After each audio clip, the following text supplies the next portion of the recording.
हरे राम राम राम हरे हरे हरे कृष्ण कृष्ण कृष्ण हरे हरे हरे राम राम राम हरे हरे हरे कृष्ण कृष्ण कृष्ण हरे हरे। जय बोलो वृंदावन विहार लाल की। नमो नमः सद्गुरुभ्यो नमो नमः। नमो नमः सद्गुरुभ्यो नमो नमः। ज्ञान वैराग्य संपूर्णान् हरिभक्तिपरायणान् पूर्वाचार्याणहं वन्दे संप्रदाय प्रवर्तकान्। भगवन्नाम साम्राज्य लक्ष्मी सर्वस्व विग्रहं श्रीमद्बोधेन्द्र योगीन्द्र देशिकेन्द्रमुपास्महे। कलिकालोचितं धर्मं नाम संकीर्तनात्मकं निर्णेतुं भवतीर्णं तं प्रेमिकं सद्गुरुं भजे। श्रीमत्प्रेमिकपादाब्जं भावयन्तं सदा हृदि श्रीमद्वेङ्कटकृष्णाख्यं श्रीहरिं सद्गुरुं भजे। जन्माद्यस्य यतोऽन्वयादितरतश्चार्तेष्वभिज्ञस्वराट् तेने ब्रह्महृदाय आदिकवये मुह्यन्ति यत्सूरयः।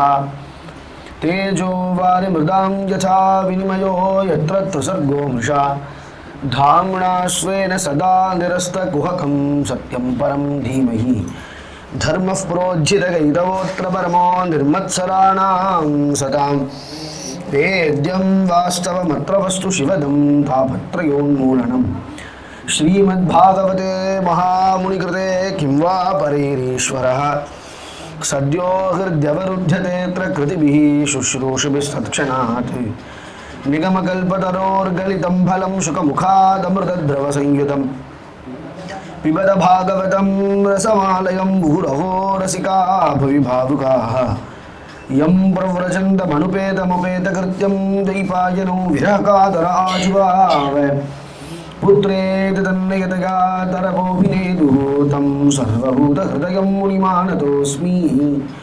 यस्वानुभावमखिलश्रुतिसारमेकम् अध्यात्मदीपमतितीर्षतां तमोन्धं संसारिणां करुणयाः पुराणगुह्यं तं व्याससूनुमुपयामि गुरुं मुनीनां। नारायणं नमस्कृत्य नरं चैव नरोत्तमं देवीं सरस्वतीं व्यासं ततो जयमुदीरयेत्। कृष्णाय वासुदेवाय देवकीनन्दनाय च नन्दगोपकुमाराय गोविन्दाय नमो नमः। नाम संकीर्तनं यस्य सर्वपापप्रणाशनं प्रणामो दुःखशमनः तं नमामि हरिं परं। स्मृते सकलकल्याणभाजनं यत्र जायते पुरुषस्तमजं नित्यं व्रजामि शरणं हरिं। नामकीर्तनमात्रेण सुप्रसन्नं कृपानिधिं भक्तकोलाहलं वन्दे भक्ताभीष्टफलप्रदं। राधिकाकुचकस्तूरी कुङ्कुमाङ्कितवक्षसं शृङ्गाररसमूर्तिं तं भक्तकोलाहलं भजे। जय बोलो वृंदावन विहार लाल की।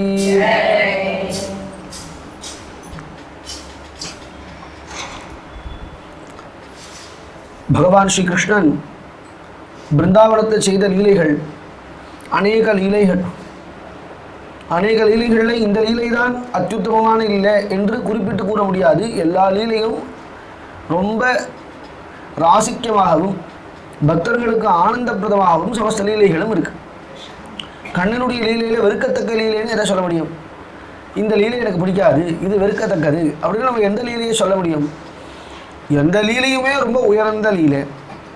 உத்தமமாக கவிகளெல்லாம் ஒரு நாயகனை வர்ணிக்கும் பொழுது அந்த உத்தமமான நாயகனுடைய சரித்திரத்திலேயே ஒரு இடம் கூட இது வெறுக்கத்தக்கது அப்படின்னு இல்லாமல் இருக்கும். அகில் சர்வோத்தமனான தேவாதி தேவனான நாயகர்களுக்கெல்லாம் நாயகனாக இருக்கக்கூடிய கண்ணனுடைய சரித்திரங்களில் வெறுக்கத்தக்க சரித்திரம் அப்படின்னு ஒன்று உண்டோ? பிருந்தாவன விஹாரியாக இருக்கக்கூடிய கண்ணனுடைய லீலைகள் எல்லாம் ஆனந்தப்பிரதமான லீலைகள், எல்லாம் ரசிக்கும்படியாக இருக்கக்கூடிய லீலைகள். உத்தம நாயகன் என்று சொன்னேனே, இந்த உத்தம நாயகன் யாராக இருக்கக்கூடும்? அர்ஜுனனே உத்தம நாயகன். மகாபாரதத்தில் வரானே அர்ஜுனன். இந்த அர்ஜுனனை பிரதானமாக கொண்டு அநேக நாடகங்கள் உண்டு. வெறுக்கத்தக்க செயல் என்று சொன்னால் நவரசங்களோடு கூடியது தானே கிருஷ்ண கதை. பாகவதமாகட்டும் ராமாயணமாக இருக்கட்டும் நவரசங்களோடு கூடியது தானே. நவரச பரிதம் வா கேவலம் வா புமர்த்தம் என்று பட்டத்திரியே நாராயணத்தை சொல்கிறார். நவரசத்தில் பீவத்சம்னு ஒரு ரசம் உண்டு. பீவத்சங்கிற ரசம் வெறுக்கத்தக்க ரசம், அருவருக்க தகுந்த ரசம். அப்போ அந்த ரசம் கண்ணன்ட்ட இருக்க கூட போனா அர்ஜுனன்ட்டே கிடையாதுன்னார். அர்ஜுனனுக்கு பீபத்சு அப்படின்னு ஒரு திருநாமம் உண்டு. மகாபாரதத்தில் வியாசர் சொல்கிறார். பீபத்சுங்கிற ஒரு திருநாமம் அப்படின்னா என்ன, விற்கத்தக்க செயலே இல்லாதவனா, ஆச்சரியகரமாக இருப்பானா அர்ஜுனன். பீபத்சு விஜயா அர்ஜுனஹான்னு அவனுக்கு அநேக திருநாமங்கள். மக்கரத்வஜா கபித்வஜா என்றெல்லாம் திருநாமங்கள் சொல்கிறா இல்லையா. கபித்வஜோ குரு புத்திரம் ரசேனேன்னு பாகவதத்திலே வருது. கபித்வஜன் ஹனுமான் அவருடைய துவஜத்தில் இருப்பதானே அவனுக்கு கபித்வஜன் என்ற திருநாமம் அவனுக்கு ஏற்படுது. கிரீட்டி அப்படின்னு அவனுக்கு எல்லோரும் கிரீட்டம் தெரிச்சவாலும் அவனை வந்து நமஸ்கரிப்பாள், அதனால கிரீட்டி அப்படின்னு அவனுக்கு திருநாமங்கள் ஏற்படுது. இப்படி அநேக திருநாமங்களில் பீபத்சுங்கிற ஒரு திருநாமம் அர்ஜுனனுக்கு. யாருவருக்கு தகுந்த செயலே இல்லாதவன் என்பதனால பீபத்சுங்கும் பொழுது நரனுக்கே இவ்வளவு பெரிய பெருமை எனக்கு உண்டுன்னா நாராயணனுக்கு கேட்பானே. நரநாராயணன், நரன் என்றால் அர்ஜுனன், நாராயணன் என்றால் கண்ணன். அப்போ கண்ணனுடைய செயலில் இது அருவருக்கு தகுந்த செயல், இந்த லீலே கிடையாது. அப்போ பீபத்சங்கிற ரசம் வர்ணிச்சிருக்காரே பட்டதிரி, நவரச வரிதம் வா கேவலம் வா புமர்த்தம், அது கண்ணனிடத்தில் வர்ணிக்கலையா. இந்த தோஷலகன், இந்த மல்ல யுத்தம் பண்ணுகின்றவர்கள் இவர்கள்லாம் கண்ணனை போட்டு, சலன் தோஷலகன் முதலியவர்கள் கண்ணனை போட்டு அப்படியே அமுக்கிறா, பிரசேகரா, கில்றா, கடிக்கிறா, பிராண்டா இல்லையா. அவளை பார்த்தா அருவருக்கு தகுந்த செயலாக இருக்கான். கண்ணனிடத்தில் அருவருப்புன்னு சொல்லுவாள், அப்படி இல்லையே. மதுராவில் கண்ணன் அந்த ரங்கத்தில் ஏறி கொண்டு மல்லர்களோடு யுத்தம் பண்ணும்போது மல்லானா மஷனிஹி திருணாம் நரவரஹா ஸ்ரீனாம் ஸ்மரோ மூர்த்திமானு என்று நவரசங்களே வர்ணிக்கிறார் சுகர். அதில் இந்த மல்லர்கள்லாம் கண்ணன் மேலே பாஞ்சி பிடுங்கும் பொழுது அதெல்லாம் பார்க்குறதுக்கு ஐயே நன்னாவே இல்லையே. கொச்சாதி சுகுமார அங்கோ கிஷோரோ நாப்தையோ வனோ குவஜ்ரசார சர்வாங்கோ மல்லௌ சைலேந்திர சன்னிபௌ என்று அங்கே இருக்கிறவள் ஐய கன்றாவே கருமம். போய் கிருஷ்ணன் என்னதுக்கு இவா மேலே போய் விழறான், மேலே விழும்படியாக என்னது வச்சுக்கிறான். கோபியில் கொஞ்சம் ரமணனாக இருக்கக்கூடிய கண்ணன் மல்லர்களுக்கு போய் கிடைப்பானோ அப்படின்னு நினச்சி அவர்களுக்கு அது அருவருப்பாக இருந்துதான். அது கண்ணனிடத்துல இல்லை, மல்லர்கள்ட்ட இருந்துருந்தார். அதில் பகவான் எடுத்த அருவருக்கத்துக்கு இந்த செயல் அப்படின்னு ஒன்றும் கிடையாது. மற்றொரு தெய்வம் உண்டோ மதியில்லா மானிடங்காள் என்றளவு திருவள்ளி ஆழ்வார் சொல்கிறார். லோகத்திலேயே தெய்வம்னு ஒன்று உண்டா, தெய்வம்னு ஒன்று உண்டுன்னா மற்றொரு தெய்வம் உண்டே, இவனை காட்டிலும் மற்றொரு தெய்வம் உண்டோ என்று கேட்குறார். மதியில்லா மானிடங்காள், ஒன்று மனிதர்கள்னு கூப்பிடணும், இல்லை மிருகங்கள் அப்படின்னு கூப்பிடணும். ரெண்டையும் சேர்த்து மானிடங்காள், மானிடர்களேன்னு சொல்லணும் இல்லையோ, இல்லை மிருகங்களேன்னு சொல்லணும் இல்லையோ, ரெண்டையும் சேர்த்தார். ஏன்னா வித்தியாசம் தெரியலையே. ஏன்னா கிருஷ்ணபக்தி இல்லைன்னு சொன்னால் மனுஷனாக இருந்தாலும் அவன் மிருகம்தான். கிருஷ்ணபக்தி எந்தொருத்துன்னு சொன்னால் அது மிருகமானாலும் அது தெய்வமாயிடும். அதனால் மதியில்லா மானிடங்கள், அறிவில்லாத மனிதர்களை மற்றொரு தெய்வம் உண்டோ, மற்றொரு தெய்வம் என்று சொன்னால் அநேக தெய்வம் உண்டு. தெய்வம்னு சொன்னால் தெய்வத்துக்கு 5 லட்சணம் தெய்வம், 5 காரியம் தெய்வம் பண்ணும். சிருஷ்டி பண்ணும், ஸ்ரீ பண்ணும், சம்பதிக்கும், துஷ்டர்களை நிகிரம் பண்ணும், பக்தர்களை அனுகிரகம் பண்ணும். இது எல்லா தெய்வமும் தானே பண்ணுறது. கண்ணனை தவிர எல்லா தெய்வங்களும் பண்ணுறது இல்லையா. கண்ணனை தவிர எல்லா தெய்வமும் பண்ணும்பொழுது கண்ணனுக்கு மட்டும் என்ன அப்படி ஒரு பெருமை? கண்ணனையே தேவாதி தேவன் என்று சொல்லுவானே. எல்லா தெய்வங்களும் ஒன்று தானே. எந்த தெய்வம் சிருஷ்டிக்கலை, எந்த தெய்வம் காப்பாற்றலை, தன்னை அண்டிய அடியார்களை எந்த தெய்வம் காப்பாற்றாது. எல்லா தெய்வம் கைவிட்டுடுமா என்ன? அந்தந்த தேவதாந்திர உபாசகால் உண்டு. அந்தந்த தெய்வத்தை உபாசம் பண்ணும் பொழுது இல்லை நான் அவனை சம்ரட்சிக்க மாட்டேன் அப்படி சொல்லுவானே ஏதாவது தெய்வம். அப்போ எல்லா தெய்வமும் அதே பண்ணுறது, கண்ணனும் அதே பண்ணுறான்னா அப்போ கண்ணனுக்கு என்ன பெருமை என்று கேட்டால் அவர் சொன்னார், எல்லா தெய்வமும் சிருஷ்டிக்கும், சிதிக்கும், சம்மரிக்கும், துஷ்டர்களை நிகிரமன்னும், சித்தர்களை பரிபாலிக்கும். ஆனால் எந்த தெய்வமும் உலகத்தில் மாடு வைக்காது எங்கள் கண்ணனை தவிரங்கிறார் ஆழ்வார். எந்த தெய்வம் மாடு வைக்கும்? ஏதாவது ஒரு தெய்வம் மாடு வைக்குமா? ஏன்னா நீச்ச தொழில் அப்படி தானே எல்லாரும் நினைக்கிறா.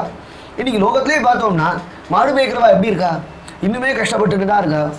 அவளுக்கு மாட்டுக்கு ஒரு விலை அப்படின்னு வச்சு தானே அவளுக்கு இன்றைக்குமே கூலி கொடுக்குறா.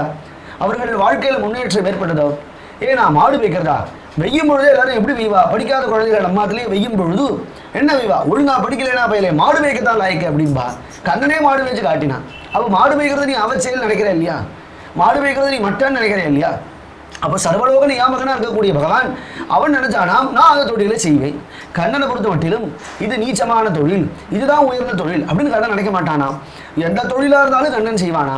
அவன் மாடு மேய்க்கிறதுக்காக கண்ணன் வந்தானே அப்படின்னு சொன்னா கோச்சார நிலையில பண்றது அப்படிங்கிறது பகவானுடைய ஒரு எளிவை காட்டுறது, ஒரு சௌலபியத்தை காட்டுறது. தௌ வத்சபாலகௌ பூத்வா சர்வலோகைகபாலகௌ, சர்வலோகத்தையும் பாலகர்களாக இருக்கக்கூடியவர்கள் அத்தனையும் அந்த பகவான் வத்சபாலகௌ பூத்வா மாடு மேய்க்கின்றவனா வரானே என்று சொன்னால் பகவானுடைய சௌலபியத்தை காட்டுறது. இதல்லவோ சௌலபியம் என்பது. மற்ற தெய்வங்களிடத்தில் இது காண கிடைக்குமா? கிருஷ்ணனிடத்துல தான் இந்த சௌலபியம் கொட்டி கிடக்கு. லீல பூரா அவன் எங்க தொட்டாலும் எந்த இடத்துலையும் அந்த சௌலபியம் கொட்டி கிடக்கு. சௌலபியம் கொட்டி கிடக்குன்னு சொல்றேனே, பிருந்தாவனத்தில் இருக்கக்கூடிய கன்னடத்தில் சௌலபியம் உண்டோ? அப்போ துவாரகாதீசனான கன்னடத்தில் சௌலபியம் கிடையாது. ஏன் சௌலபியம் இல்லை? சௌலபியம் உண்டே. ஏன்னா பார்த்த சாரத்தையா வந்தாங்கிறது சௌலபியம் தானே. தன் பக்தர்களுக்கு சுலபமாக கண்ணன் கிடைச்சான், அது சௌலபியம் இல்லையா? பாண்டவ தூதனா போனான், அது சௌலபியம் இல்லையா? ராஜசூயாகத்திலே தர்மபுத்திரநாத்திலே வரவா போறவா காலெல்லாம் அனுப்பினானே அந்த பிரபு, அது சௌலபியம் இல்லையா? பின்ன அதுவும் தானே சௌலபியம். மதுராதீஸ்வரனா இருந்தானே, 5 லட்சம் யாதவூர்களை வாழ வச்சானே, அது சௌலபியம் இல்லையா? கம்சனை நிகிரகம் பண்ணி சமஸ்த ஜனங்களுக்கு க்ஷேமத்தை ஏற்படுத்தினானே, அது கிருபை இல்லையா? அப்போ சௌலபியம் அப்படிங்கிறது பிருந்தாவன விகாரிட்ட மட்டும்தான் இருக்கும்னா இல்லையே, கிருஷ்ணனிடத்துலேயே இருக்கு. கிருஷ்ணனிடத்துல கிருஷ்ணன் எப்பயும் எப்படி இருப்பான்னா ஆக்கிருதி மாறுமே தவிர ஆள் மாற மாட்டானா. குழந்தையா இருப்பான், பார்த்த சாரதியா இருந்தால் மீசியை முறுக்கின்னு இருப்பான். மீசியை முறுக்கினாலும் 5 வயசு கண்ணன் எப்படி சௌலபிய குணமானா இருந்தானோ அதுபோல அந்த பார்த்தசாரதியும் இருப்பார். ஆனாலும் கூட பிருந்தாவன விகாரிட்டே எல்லா பக்தர்களும் மோகிக்கிறதுக்கு காரணம் என்னவோ தெரியலையே. பிருந்தாவன விகாரிட்டே ஏன் மோகிக்கிறார்? அதே சௌலபியம், அதே சௌஷீல்யம், அதே சர்வசரண்யத்துவம் எல்லாம் துவாரகாதீஸ்வரனுக்கு இருக்கு. இருந்தாலும் பக்தாலாம் பாடும் பொழுது யமுனா தீர விஹாரி பிருந்தாவன சஞ்சாரி கோவர்தனோதாரி கோபால கிருஷ்ண முராரி அப்படி எல்லாரும் பாடுறா. இந்த நாமாவளி ரொம்ப பெருமையான நாமாவளி. ஏன்னா ரொம்ப பிராச்சீனமான நாமாவளி, நம்ம குருநாதாளுக்கு ரொம்ப பிடிச்ச நாமாவளி. யமுனா தீர விஹாரி அதெல்லாம் கண்ணனுக்கு பெருமை. ஏன் யமுனா தீர விஹாரின்னு என்ன சொல்றாரு? குருக்ஷேத்திரத்தில் பகவான் சஞ்சாரம் பண்ணலையா? கங்கா தீர விகாரியா கண்ணான் இல்லையா? ஏன் இந்திரபிரஸ்தத்தில் பகவான் சஞ்சாரம் பண்ணும்போது அங்கே கங்கை வரலையா? கங்கா ஜனகன் இல்லையோ? அப்போ கங்கா கங்கா கங்கா ஜனகன் என்பது கண்ணனுக்கு பெருமை தானே. அதை சொல்லாமல் ஏன் யமுனா தீரம்னு சொல்றா தெரியலையே. நாச்சியாரும் யமுனை துறைவரை அப்படி இல்லவோ நாச்சியாரும் பாடுறா. பிருந்தாவன சஞ்சாரி, பிருந்தாவனத்தை சஞ்சாரம் பண்ணுகின்றவன். அப்போ மற்ற இடத்துல சஞ்சாரம் பண்ண மாட்டானா என்ன கண்ணன்? எல்லா இடத்தையும் தான் கண்ணன் சஞ்சாரம் பண்ணுவான். அப்போ இது என்னன்னு சொல்ல வேண்டியிருக்கு? இது தேசத்தினுடைய விசேஷம் அப்படின்னு சொல்ல வேண்டியது. பிருந்தாவன பூமி நிர்வைரம் விகரந்தி யத்ர பசவஹ என்று குருநாதால் கோவிந்த கதாமதத்தில் ஒரு ஸ்லோகம் பூரா பிருந்தாவனத்தினுடைய பெருமையை சொல்றார். ஒரே ஸ்லோகத்தில் கிருஷ்ணா ஜெகதி அத்புதம் என்று சொல்றார். ஆச்சரியமான ஸ்லோகம் அது. பிருந்தாவனத்தினுடைய பெருமை என்று சொல்ல வேண்டியிருக்கு. குருக்ஷேத்திரமாக இருக்கட்டும், துவாரகையாக இருக்கட்டும், இல்லை பகவான் வைகுண்டமாக இருக்கட்டும், ஸ்வேதத்வீபமாக இருக்கட்டும், க்ஷீராப்தியாக இருக்கட்டும், எல்லா இடத்துலையும் பகவான் இருந்தாலும் பிருந்தாவனத்தில் பகவானுக்கு ஒரு தனியான ஒரு பெருமை இருக்கு. இதுக்கு காரணம் தேடவே முடியல. ஏன்னா கண்ணனிடத்துல மாற்றம் தெரியல. பிருந்தாவனத்தில் இருந்தா மாதிரி தான் குருக்ஷேத்திரத்துலையும் இருக்கான், பிருந்தாவனத்தில் இருந்தா மாதிரி தான் துவாரகையிலையும் இருக்கான், பிருந்தாவனத்தில் இருக்கிற மாதிரி தான் மசூராலையும் இருக்கான். இப்படி எல்லா இடத்துலையும் கண்ணன் ஒரே மாதிரி இருந்தாலும் பக்தால் தான் விஷமப்பட்டு மாறுறா. பக்தால் என்னன்னா மற்ற கண்ணனை மறைச்சுட்டு சின்ன கண்ணன் கோபாலகிருஷ்ணனா கையில் நவநீதத்தை வைத்து கொண்டு இடுப்பில் ஒரே ஒரு நிஜார் கட்டி கொண்டு தலையில் மயில்பீரி சுருகி கொண்டு அவன் பிருந்தாவனத்தில் சஞ்சாரம் பண்ணுகின்ற அழகு. கால்களில் நூபுரம் கொஞ்சம், இடுப்பில் அழகான பீதாம்பரம், அதில் உத்தரியமாக ஒரு நீலாம்பரம் கட்டி கொண்டு ஒரு குந்து மாலை ஒரு வைஜெயந்தி மாலையை கழுத்தில் தரிச்சு கொண்டு காதில் அழகான ஒரு கருணிகார புஷ்பம், அந்த புஷ்பத்தை தரிச்சு கொண்டு கண்களில் மை இட்டு கொண்டு கன்னத்தில் திருஷ்டி போட்டு வச்சு கொண்டு நெற்றில் அழகாக பிரகாசிக்கக்கூடிய கோபி சந்தனம், சுருளான கேசங்கள், அந்த கேசங்களை உச்சி கொண்டையாக போட்டு அதில் சேப்புன்னு ஒன்று வச்சு நன்னா கட்டிண்டு அதில் மயில் பீலி சொருகி அதில் கோபிகைகள்லாம் அவன் கன்னத்தில் என்னென்ன அலங்காரங்கள்லாம் பண்ணி விடுவாளோ. கன்னத்தில் வர்ணம் தீட்டுறதுன்னு பிருந்தாவனத்தில் ஒன்று உண்டு.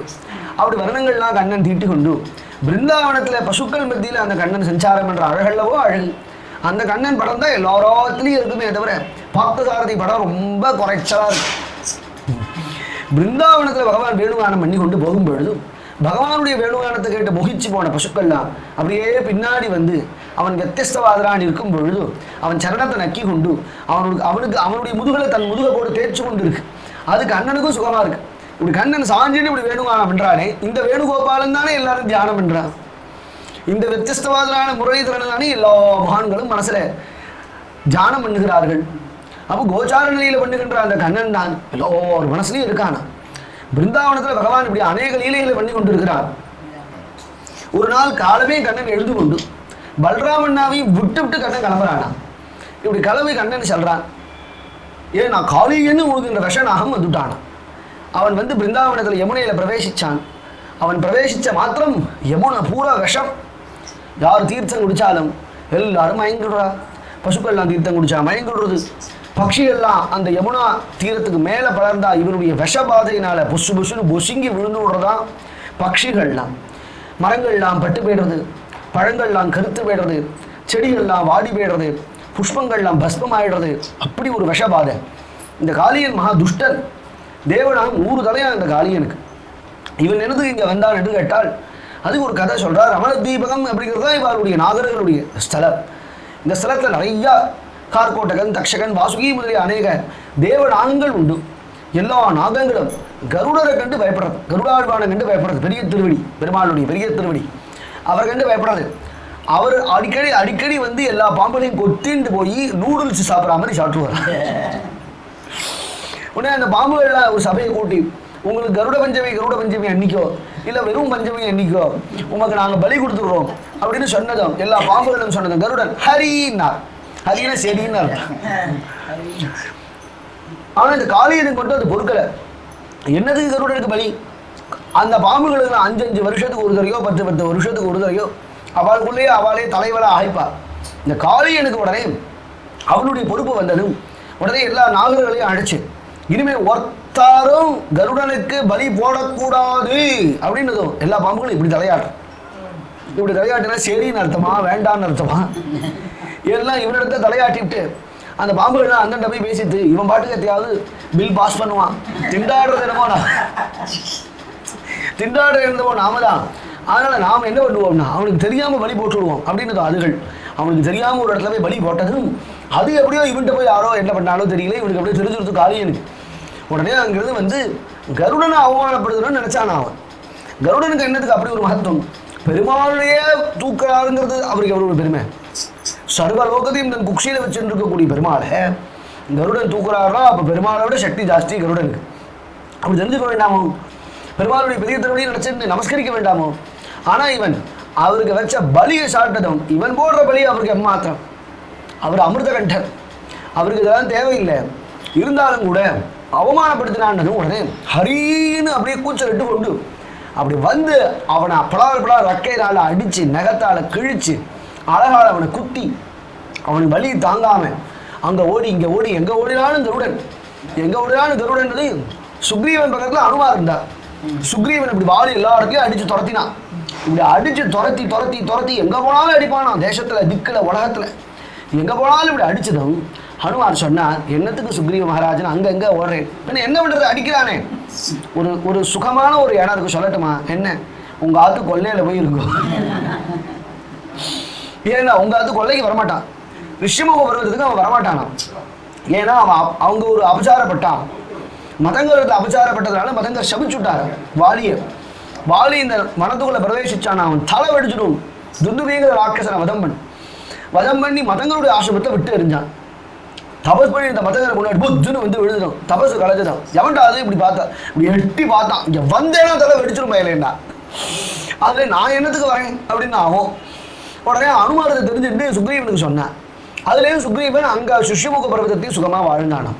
ராமர்கிட்ட அவன் சொல்கிறான். அதுபோல் இந்த காளியனுக்கு யார் சொன்னான்னு தெரியல. இவன் நேராக பிருந்தாவனத்துக்குள்ளே பிரவேசிச்சுட்டான். பிருந்தாவனத்தில் பிரவேசிச்சா கருடர் வரமாட்டார். அவன் பிருந்தாவனத்தை வரமாட்டார். ஏன்? அங்கே ஒரு ரிஷியனுடைய சாபம் இருக்குது. சௌகரின்னு ஒரு மகர்ஷி, அவர் யமுனையில் உட்காந்து உள்ள நிமக்னாக இருந்து கொண்டு தியானம் பண்ணி கொண்டு இருந்தார். கழுகுகள்லாம் நிறையா வந்து மீன்களை கொத்தி சாப்பிட்றாங்க. இப்படி சாப்பிட்டு போனதுனால அந்த மீன்களுக்கெல்லாம் பறிஞ்சுட்டு ஒரு மகர்ஷியா இருக்கக்கூடாதா? ஏன் மனுஷாளுக்கு தான் பறிவா?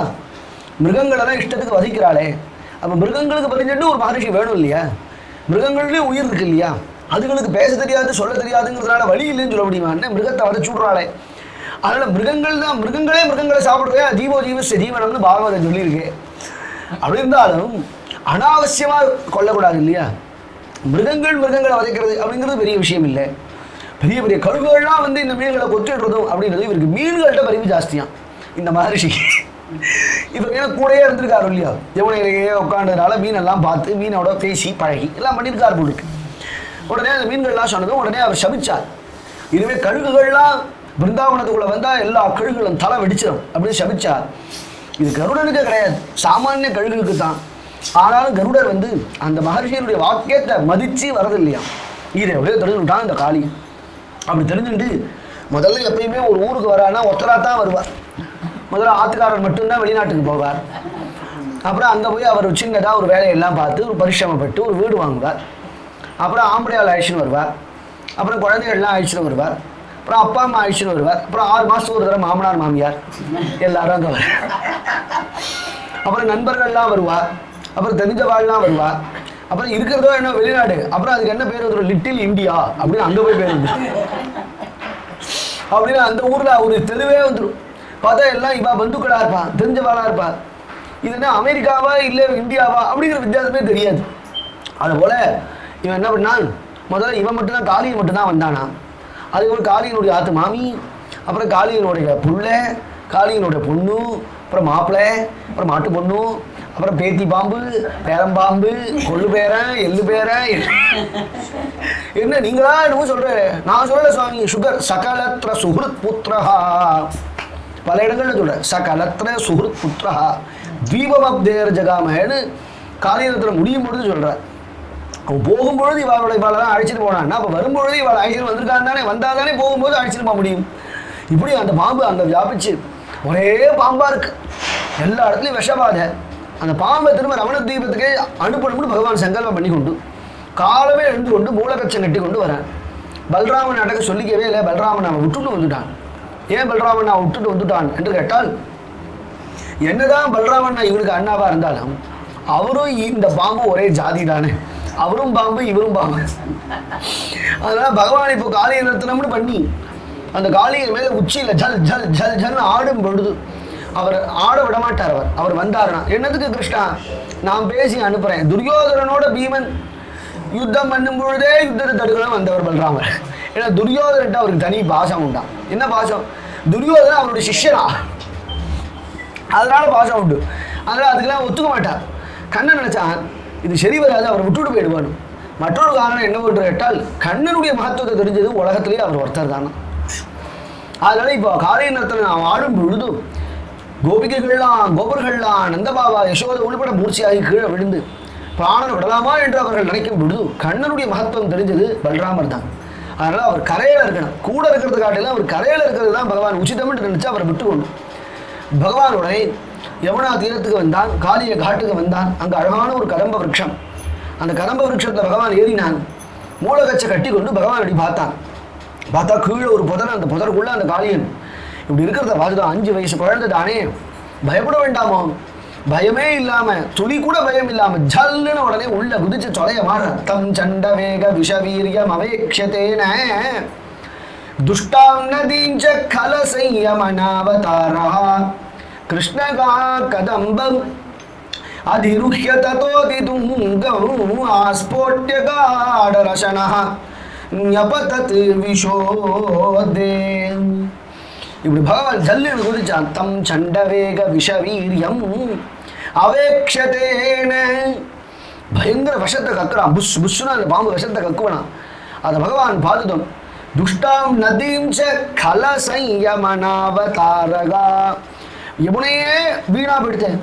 ஏதோ காளியன் இருக்கிற இடங்கள் தான் யமுனையில விஷபாதன்னு நினச்சிக்க கூடாது. யமுனை எங்க பரிகந்தம் ஓடுறாளோ அங்க பரிகந்தம் விஷபாத வியாபிச்சிருக்கு. ஹாலாகல விஷயம் எப்படி வியாபிக்குமோ இவனுடைய விஷயமும் வியாபிச்சிருக்குங்கிறார். துஷ்டாம் நதீம் ச கலசையமனாவதாரா கிருஷ்ணனுடைய அவதாரமே காளியன் போன்ற துஷ்டர்களை அடக்கிறதுக்கு தானே. பரித்ராணாய சாதுனாம் விநாசாய துஷ்கிருதாம் தர்ம சம்ஸ்தாபனார்த்தாய சம்பவாமி யுகே என்றல்லவோ பகவான் சொல்றான். அதனால கலசையமனாவதாரா கிருஷ்ணா கதம்பம் அதிருஹ்ய ததோதி துங்கௌ கதம்ப விருட்சத்திலே ஜல்லுன்னு குதிச்சான் இல்லையா? அப்படி குதிக்கிறதுக்கு முன்னாடி ஆஸ்போட்யகாட ரசனான்யபதத் விஷோதே இடும்புல கட்டின்ற அந்த நீலாம்பரத்தை இந்த உத்தரியை கட்டின்னு இருக்கா இல்லையா, அது நன்னா அப்படி காட ரசனாக முறுக்கின்றான். ஒரு முறுக்கு அவந்து விழக்கூடாது இல்லையா, அதனால முறுக்கின்றான். வேணுங்கும் போது அவந்து விழணும்னு அவனே சங்கல்பம் பண்ணிப்பான். காட ரசனகா ஆஸ்போட்ய தோல் தட்டு பெரிய மகத்தான காரியம் என்ன வரும். பக்கத்தில் யாரும் ஜோர் அப்படின்னு சொல்றதுக்கு யாரும் இல்லாததுனால, ஜெய் யாரும் இல்லாததுனால கண்ணனே தனக்கு ஆஸ்போடனம் பண்ணி உண்டு. ஜல்லுன்னு இப்படி உள்ள குதிச்சு தொலைய மாடுறான் கண்ணா. அப்படி தொலைய மாடினதும் இப்படி பார்த்தான், ஜாருடாது நம்மளோட இடத்துல வந்து தொலைய மாறுறது எது, இவனோட இடமா அது. பிருந்தாவனம்னு சொன்னாலே அது கிருஷ்ணனோட இடம் தானே, கிருஷ்ணனுடைய சரணாரவிந்தம் பட்டது தானே. பிருந்தாவனம்னு சொன்னால் ராதையினுடைய இடம் அல்லது கண்ணனுடைய இடம். இவன் யாரா என்னுடைய இடத்துல வந்து இப்படி தொலைய மாறுறதுன்னு பார்த்தான். 200 கண்ணால பார்த்தானா, 100 தலை 200 கண்ணு. தம் பிரேட்சணீய சுகுமார கனவதாதம் ஸ்ரீவத்ஸபீத வசனம் ஸ்மித சுந்தராஸ்யம் கிரீடந்தம் அப்ரதிபயம் கமலோதராங்கிரிம் சந்தஸ்ய மர்மசுருஷா புஜயா சச்சாதய தம் பிரேக்ஷணீய சுகுமார கனாவதாதம்.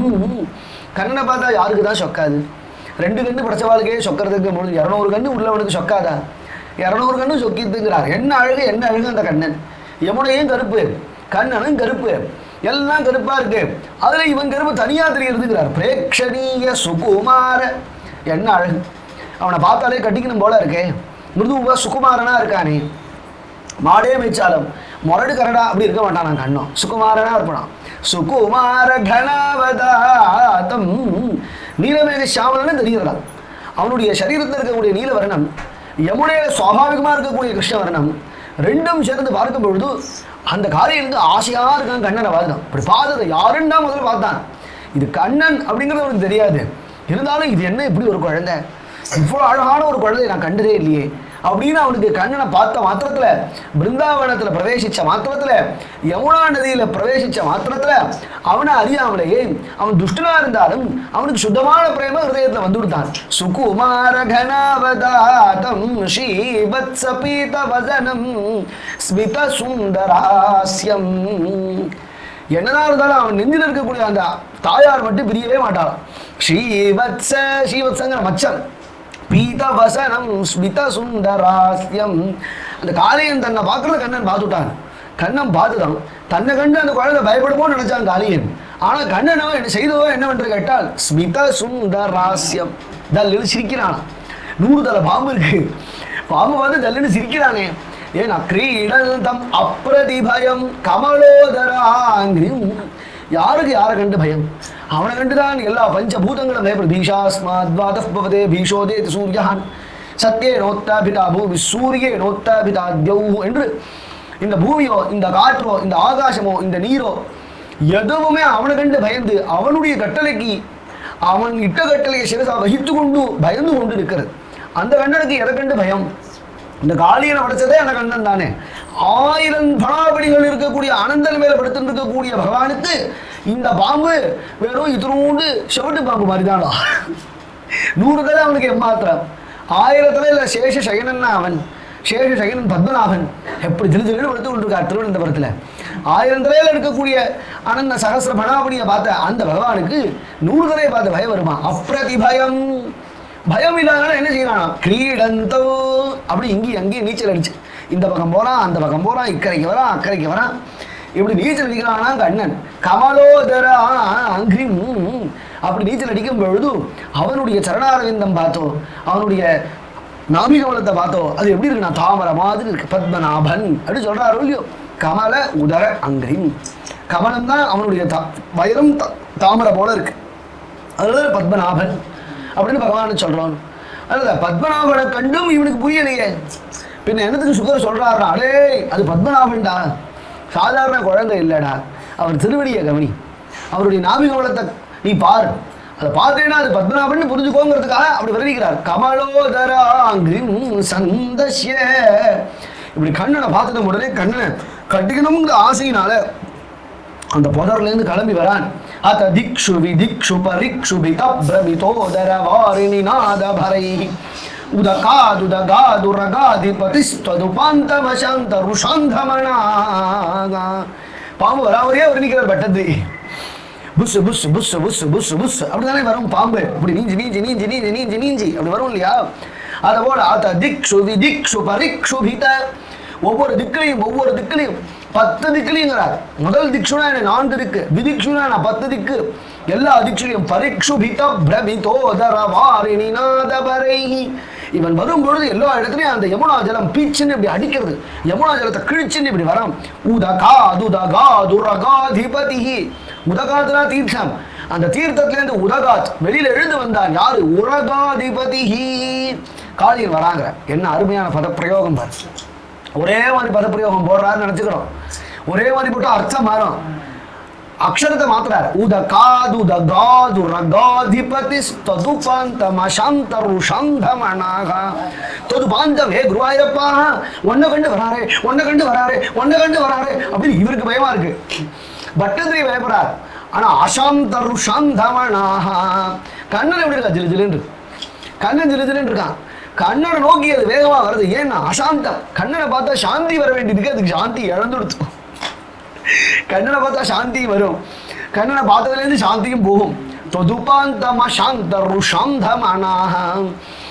ருஷான்னா கோவத்தினால மூடப்பட்ட மனது உடையவனான். அவன் சர்வேஸ்வரன் புரிஞ்சுக்கலையே ஒன்ன, நீ பத்மநாபன் ஒன்னு புரிஞ்சுக்கலையேன்னு பட்டத்தை நினைக்கிறா. இப்படி வேகமா வந்து கண்ணனை தன் வாழால புடிச்சிடணும்னு நினைச்சானா. கண்ணன் என்ன சங்கல்பம் பண்ணி கொண்டான்? என்னதான் இருந்தாலும் தப்பு தவறி தடுக்கி விழுந்தாலும் பிருந்தாவனத்துக்கு வந்தானே. அவன் பக்தனோ அபக்தனோ அது விசாரம் இல்லை. ஆனா அவன் வந்தது பிருந்தாவனம். பிருந்தாவனமா இருந்ததுனாலே பிருந்தாவனம் வந்த மாத்திரத்துல அவனுக்கு போனா போதுன்னு ஒரு அனுகிரகம் பண்ணுவோமேனு பகவான் சங்கல்பம் பண்ணி கொண்டு உடனே அவனுக்கு கிடைச்சான். சந்தஸ்ய மர்ம சுருஷா புஜயா சச்சாத, கோபத்தோடு வந்து கண்ணனை அப்படியே இறுக்கி தன் வாழால கட்டின். அப்படி கட்டினதும் குழந்தைகள்லாம், மாடு கன்றுகளை பேச்சுன்னு வந்த குழந்தைகள்லாம் எல்லாம் பார்த்தது. கண்ணன் முதல்ல விளையாடுறானோ என்றதான் நினைச்சுதான். உடனே கண்ணனை அது கட்டு நிறுத்து முங்கி முங்கி முங்கி முங்கி கண்ணனை எடுக்கிறது. இப்படி கண்ணன் முங்கி முங்கி வரத பார்த்துடும். கிருஷ்ணா நீ வந்துடுடா, ஐயோ நாங்க என்னடா பண்ணுவோம் கண்ணப்பா, இது அந்த குட்டி பாம்பு மாதிரி மலைப்பாம்பு மாதிரி இல்லையடா, இது அது அகாதோட சுலபமா நீ வதம் பண்ணிய, இந்த பாம்புனே நீ மாட்டுட்டே, நாங்க என்ன செய்யறது? அப்பா அம்மா காலமே சொன்னாலே இந்த பக்கம் போகாதே, காளிய காட்டு பக்கமே போகாதே அப்படின்னு சொன்னாலே, பேச்ச கேட்காம நம்ம இங்க வந்தோமே, இப்படி நீங்க மாட்டுட்டே இப்ப நாங்க என்ன செய்யறது ஒண்ணுமே புரியலையே அப்படின்னு சில குழந்தைகள் ஜிலு ஜிலுன்னு ஓடி எல்லாம் கோகுலத்துல போய் விரஜத்துல போய் சொல்றது. பிருந்தாவனத்துல நந்த பாபாட்டையும் யசோதைட்டையும் கோபிகைகள்ட்டையும் கோபர்கள்ட்டையும் எல்லாரும் கேள்விப்பட்டு ஓடி வரா. அதுக்குள்ள என்னன்னா பகவான் மாட்டின்றதுனால எல்லா இடத்துலையும் மேகங்கள்லாம் சூழ்ந்துடுச்சு. எங்க பார்த்தாலும் எல்லா இடத்துலையும் சாநித்தியம் இல்லை. பகவான் மாட்டினுட்டான். ஐயோ குழந்தை மாட்டினுட்டானே. யசோதைங்கிறது வந்து பார்த்தா மாட்டின்ற குழந்தைய பார்த்து மூர்ச்சியாகி விழுந்தா. கோபிகைகள்லாம் வந்தா, ஐயோ யசோதே நீ பாக்கியவதி நினைச்சோமே, அருமையா புள்ளைய பத்து இப்படி பாம்பு கிட்ட நீ இழந்துட்டியேம்மா, அல்பாயுசுல புள்ளைய இழந்துட்டியே, இப்படி ஒரு துக்கம் நிலை உனக்கு வரலாமா, என்ன செய்யறதுன்னு புரியலையே. நந்த பாபா உடனே ஓடி போய் நான் போய் விடுறேன், ஹே பாம்பே என் குழந்தைய விட்டுடும், என் குழந்தைய விட்டுடும், என்ன எடுத்துக்கோ, அவனை விட்டுடும். அப்படி யமுனையில போய் விட போறார்.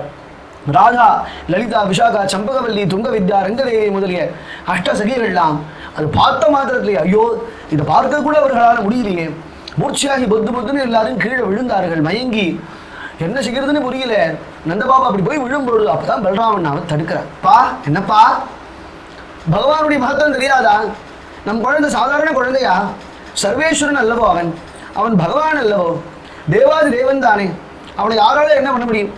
பிரம்மருத்ராதிகள் அவனை சேவிக்கிறார்கள். பிரம்மா வந்து அவனை ஸ்தோத்திரம் பண்ணி நௌமீட்டே பிரபுஷே தடிதம்பராய என்று அவன் சரணத்தில் விழுந்து நமஸ்கரிக்கிறார். இந்திராதி தேவதைகள் விசுத்த சத்தம் தவதாம் சாந்தம்னு பகவான ஸ்தோத்திரம் பண்ணுகிறார்கள். காமதேனுவே அவன் தலையில கொண்டு வந்து பாலை கொட்டி அவனுக்கு அபிஷேகம் பண்ணுகிறது. அப்படி சமஸ்த தெய்வங்களும் அவன் திருவடியில வந்து விடுது. கண்ணன் கடாட்சம் கிடைக்குமா நினைக்கின்ற அத்தகைய சர்வேஸ்வரன் அவன் அவன் பெருமை உங்களுக்கு தெரிய வேண்டாமான்னு தானே சொல்லணும். அப்படி சொல்லவே இல்லை. அவர் அப்படி சொல்லவே இல்லை. மூச்சை பிடிச்சி என்னத்துக்கு 5 நிமிஷம் சொன்னேன். ரொம்ப சுலபமா சொன்னார் பலராமன். அப்பா பெரியாழ்வார் பல்லாண்டு பாடினாரே போய் போருமோ, ஆழ்வார்கள் மங்களாசாசனம் போய் போகுமோ என்று கேட்டார். மகான்கள்லாம் அன்னைக்கு வந்து குழந்தை பிறந்ததும் நீங்க தொட்டிலிட்டதும் சாதுக்கள்லாம் வந்தாளே, பாகவதாள்லாம் வந்தாளே, வேத விற்பனர்கள்லாம் வந்தாளே, எல்லாரும் அக்ஷதை எடுத்து குழந்தை தலையில அக்ஷத ஆசீர்வாதம் பண்ணி, கிருஷ்ணா நீ 100 ஆண்டு வாழணும் என் செல்லப்பா, பல்லாண்டு பல்லாண்டு பல்லாயிரத்தாண்டு பல கோடி 100,000 மல்லாண்டு திந்தோள் மணிவண்ணா உன் செவ்வடி செவ்வி திருக்கா, உன் திருவடியே செவந்த திருவடி, அந்த திருவடியே பல்லாண்டு இருக்கணும் பொழுது அந்த திருவடிக்கு கூட ஒரு பாதை வரக்கூடாது, ஒரு முள்ளு கூட குத்தக்கூடாது அப்படின்னு அவர்கள் பெரியாழ்வார் முதலிய மகான்கள் மங்களாசாசனம் பண்ணும் பொழுது அந்த ஆழ்வார்கள் பண்ண மங்களாசாசனம் வைபவமா நதேஷாம் சத்யசீலானாம் ஆசிஷா விபலாக்கிருதாக கபிஷிப்புன்னு ஆயிட்டார் நந்த பாபா. ஏன்னா கிருஷ்ண மகத்துவத்தை காட்டிலும் சாதுக்கள் தான் அவருக்கு மகத்துவம் பெருசு, நம்பிக்கை ஜாஸ்தி அவருக்கு. கிருஷ்ணன் நம்பிக்கை இல்லையோன்னா கிருஷ்ணன் ஈஸ்வரனோ ஈஸ்வரன் இல்லையோ யாரு கண்டா, அவர் என் புள்ளன்னு நினைக்கிறார். ஆனா அவர் நம்புறது கிருஷ்ணன் ஈஸ்வரன் அப்படிங்கறது எதை கொண்டு நம்புறாருன்னா அவர் சாட்சாத்காரம் பண்ணே அதனால நம்புறேன் அப்படி சொல்ல வேண்டி இருக்கு. அப்படி நம்பல. ஐயோ நீ கர்கர் வந்தாரே சொன்னாரே, சாண்டிலியர் வந்தாரே அவனை பகவான் என்று சொன்னாரே, இது நாராயண சவகுணின்னு எனக்கு கர்கர் சொன்னாரே, பின்னாடி எல்லா கோபர்களும் உன் குழந்தை மலையை தூக்குறான், காளியின் மேல நர்த்தனம் ஆடுகிறான், பிரம்மா வந்து அந்த குழந்தைய நமஸ்கரிக்கிறார், மரத்தையே உள்ள புகுந்து மரத்தையே முறிக்கிறான் மருத மரத்தை, இவர் உன் குழந்தையோ ஈஸ்வரனோன்னு கேட்டதும் அவர் எனக்கு தெரியாது கர்கர் வந்தார் அவர் ஈஸ்வரன் சொன்னார்னு தான் சொல்றார் நந்தபாபா. அப்படி அவருடைய ஒரு ஐஸ்வர்யத்தை நம்பாம சாதுக்களுடைய வாக்கை நம்பினார் அவர். அதனால கப்பு சிப்புன்னு இருந்தார். இப்படி கோகுலமே கண்ணனுக்காக பரிதவிக்கும் பொழுதும் கண்ணன் சித்த நேரம் போனா போதுன்னு கிடைச்சார். ஆனா எப்பயுமே அந்த சுகத்தை கொடுத்துட்டான்னு சொன்னா யாருக்குமே அந்த சுகத்திலேருந்து விடுபடணுங்கிற எண்ணமே வராது.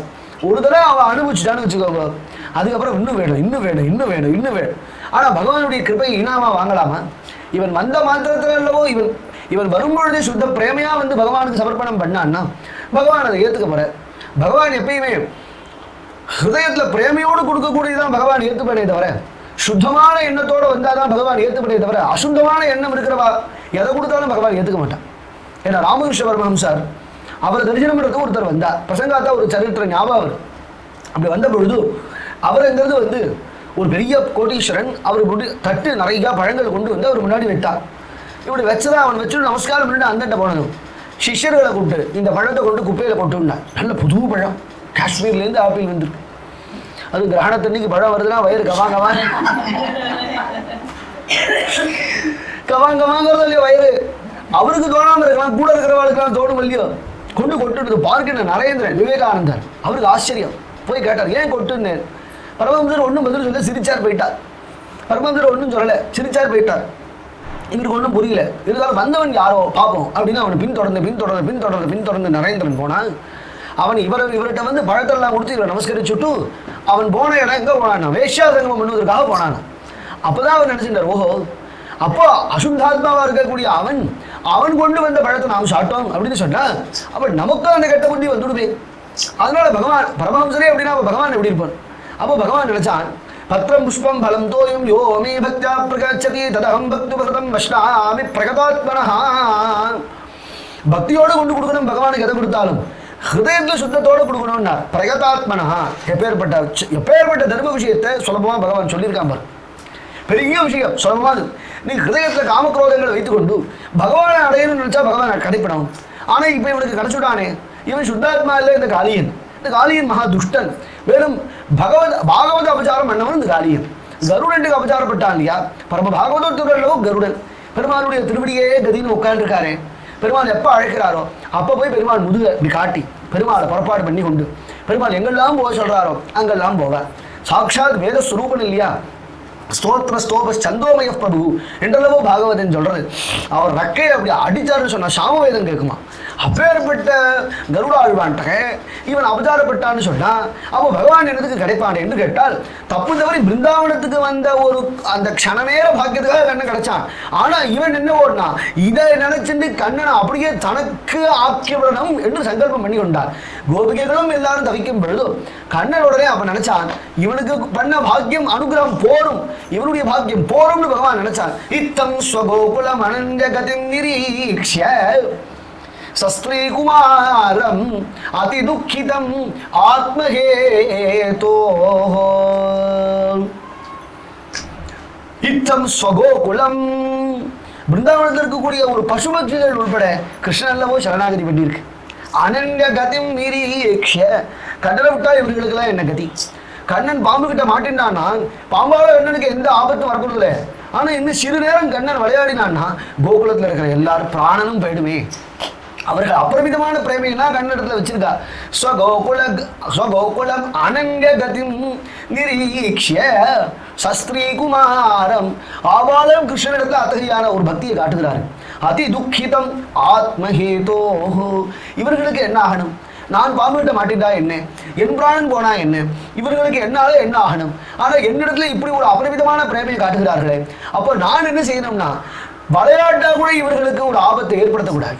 ஏன்னா சுத்தமான பிரேமம் இருக்கிறவாளுக்கு விளையாட்டா கூட ஒரு விஷயத்தை செய்ய முடியாது. செய்துட்டோன்னு சொன்னா பெரிய விபரீதத்தை போய் செய்துடும்.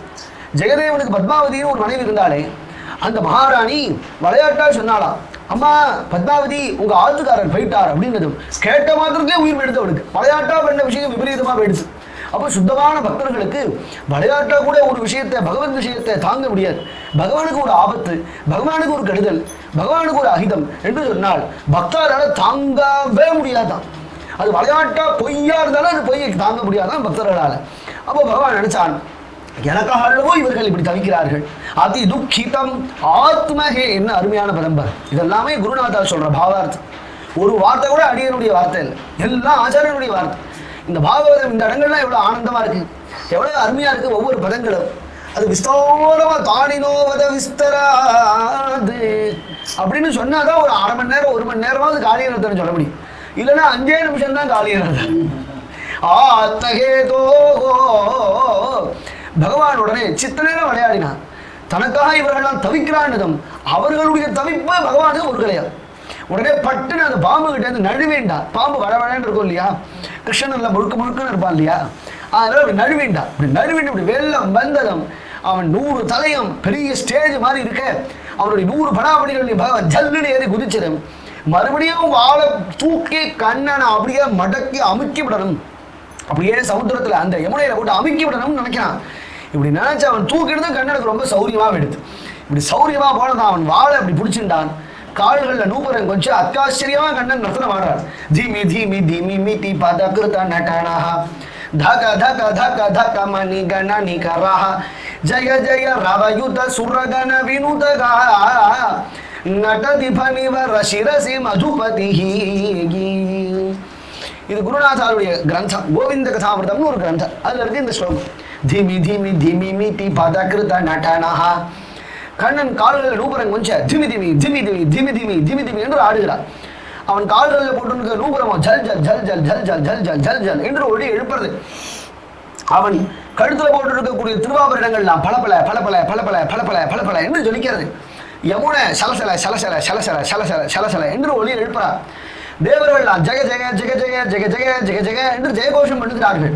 கரையில் இருக்கக்கூடிய குழந்தைகள்லாம் இவ்வளவு நேரம் அழுது கண்ணன் ரத்னம் ஆடுறத கண்டு கலக்கலை கலக்கலை கலக்கலை கலக்கலை கலக்கலை அப்படின்னு சிரிக்கிறா.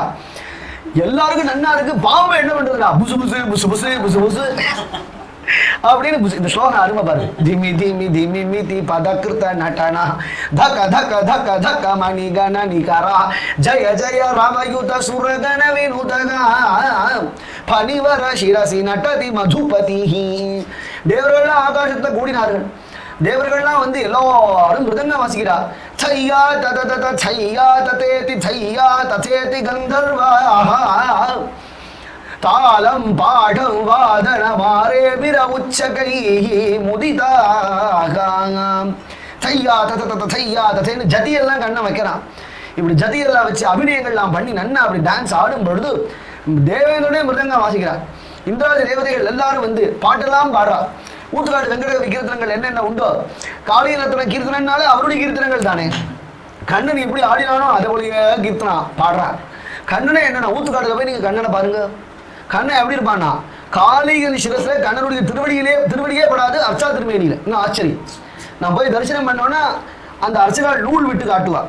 இந்த காளியன் சிரசுக்கும் பகவானுடைய சரணத்துக்கும் மத்தியில் இருக்கக்கூடிய ஒரு அவகாசத்தை இப்படி நூல் விட்டு காட்டுவார்கள். அப்படிலாம் என்னன்னா அவர் பாடுற பாட்டுல அவன் குறிச்சு ஆட ஆரம்பிச்சா அப்படியே நின்றுட்டாங்க. இப்ப நீ கண்ணன் எப்படி இருக்கிறான், அந்த வாழ்ல அவன் பிடிச்சிட்டு இருக்கான் இல்லையா, அதுல கண்ணன் இது எந்த சிற்பியாலையும் செதுக்க முடியாததான ஒரு சிற்பம். அப்ப சுயம்பு மூர்த்தி அல்லவா. அப்ப அவர்கள்லாம் அந்த கீர்த்தனங்கள்லாம் பாட அந்த கீர்த்தனத்துக்கு தகுந்தாப்புல கண்ணன் ஜல் ஜல் ஜல் ஜல் இடம் ஆடுறான். ஆட்டம்னு சொன்னாலே, பரதநாட்டியம்னு சொன்னாலே பெரிய ஸ்டேஜில் தானே ஆடுவா. லோகத்துல நிறைய பேர் இருக்காளா, எல்லாரும் ஸ்டேஜில் ஆடுவா. இப்படி ஸ்டேஜில் ஆடுறான்னு சொன்னாலே ஸ்டேஜில் ஆடும் பொழுதே அவளுக்கு எங்கேயாவது ஒரு இடத்துல எங்க என்ன ஜதி வைக்கணும், என்ன அபிநயம் பண்ண சந்தேகம் வந்ததுன்னு வச்சுக்கோங்க, பட்டுன்னு லைட் அணைச்சிருவா. நல்ல ஸ்டேஜில் ஆடுறதே பெரிய விஷயம், நல்ல ஸ்டேஜில் ஆடுறதே பெரிய விஷயம். அப்படிங்கும் பொழுது கண்ணன் ஆடுற ஸ்டேஜ் என்ன, கண்ணன் ஆடுற ஸ்டேஜ் என்ன பண்ணா, ஸ்டேஜ் ஆடுறதுங்கிற வெறும் நட்ராஜா தான் ரொம்ப நாட்டியத்துக்கு ரொம்ப பிரசித்தன். நட்ராஜா என்ன பண்ணார், யாருக்கும் தெரியாம நம்ம மம்மியூர் சிவன் அங்கிருந்து கிளம்பி வந்து என்ன பண்ணார், ஒரு நோட்ஸ் கையில வச்சுட்டு கண்ணன் எந்தெந்த தாளத்துக்கு எப்படி எப்படி ஆடுறான்னு நோட்ஸ் எடுத்துட்டார்.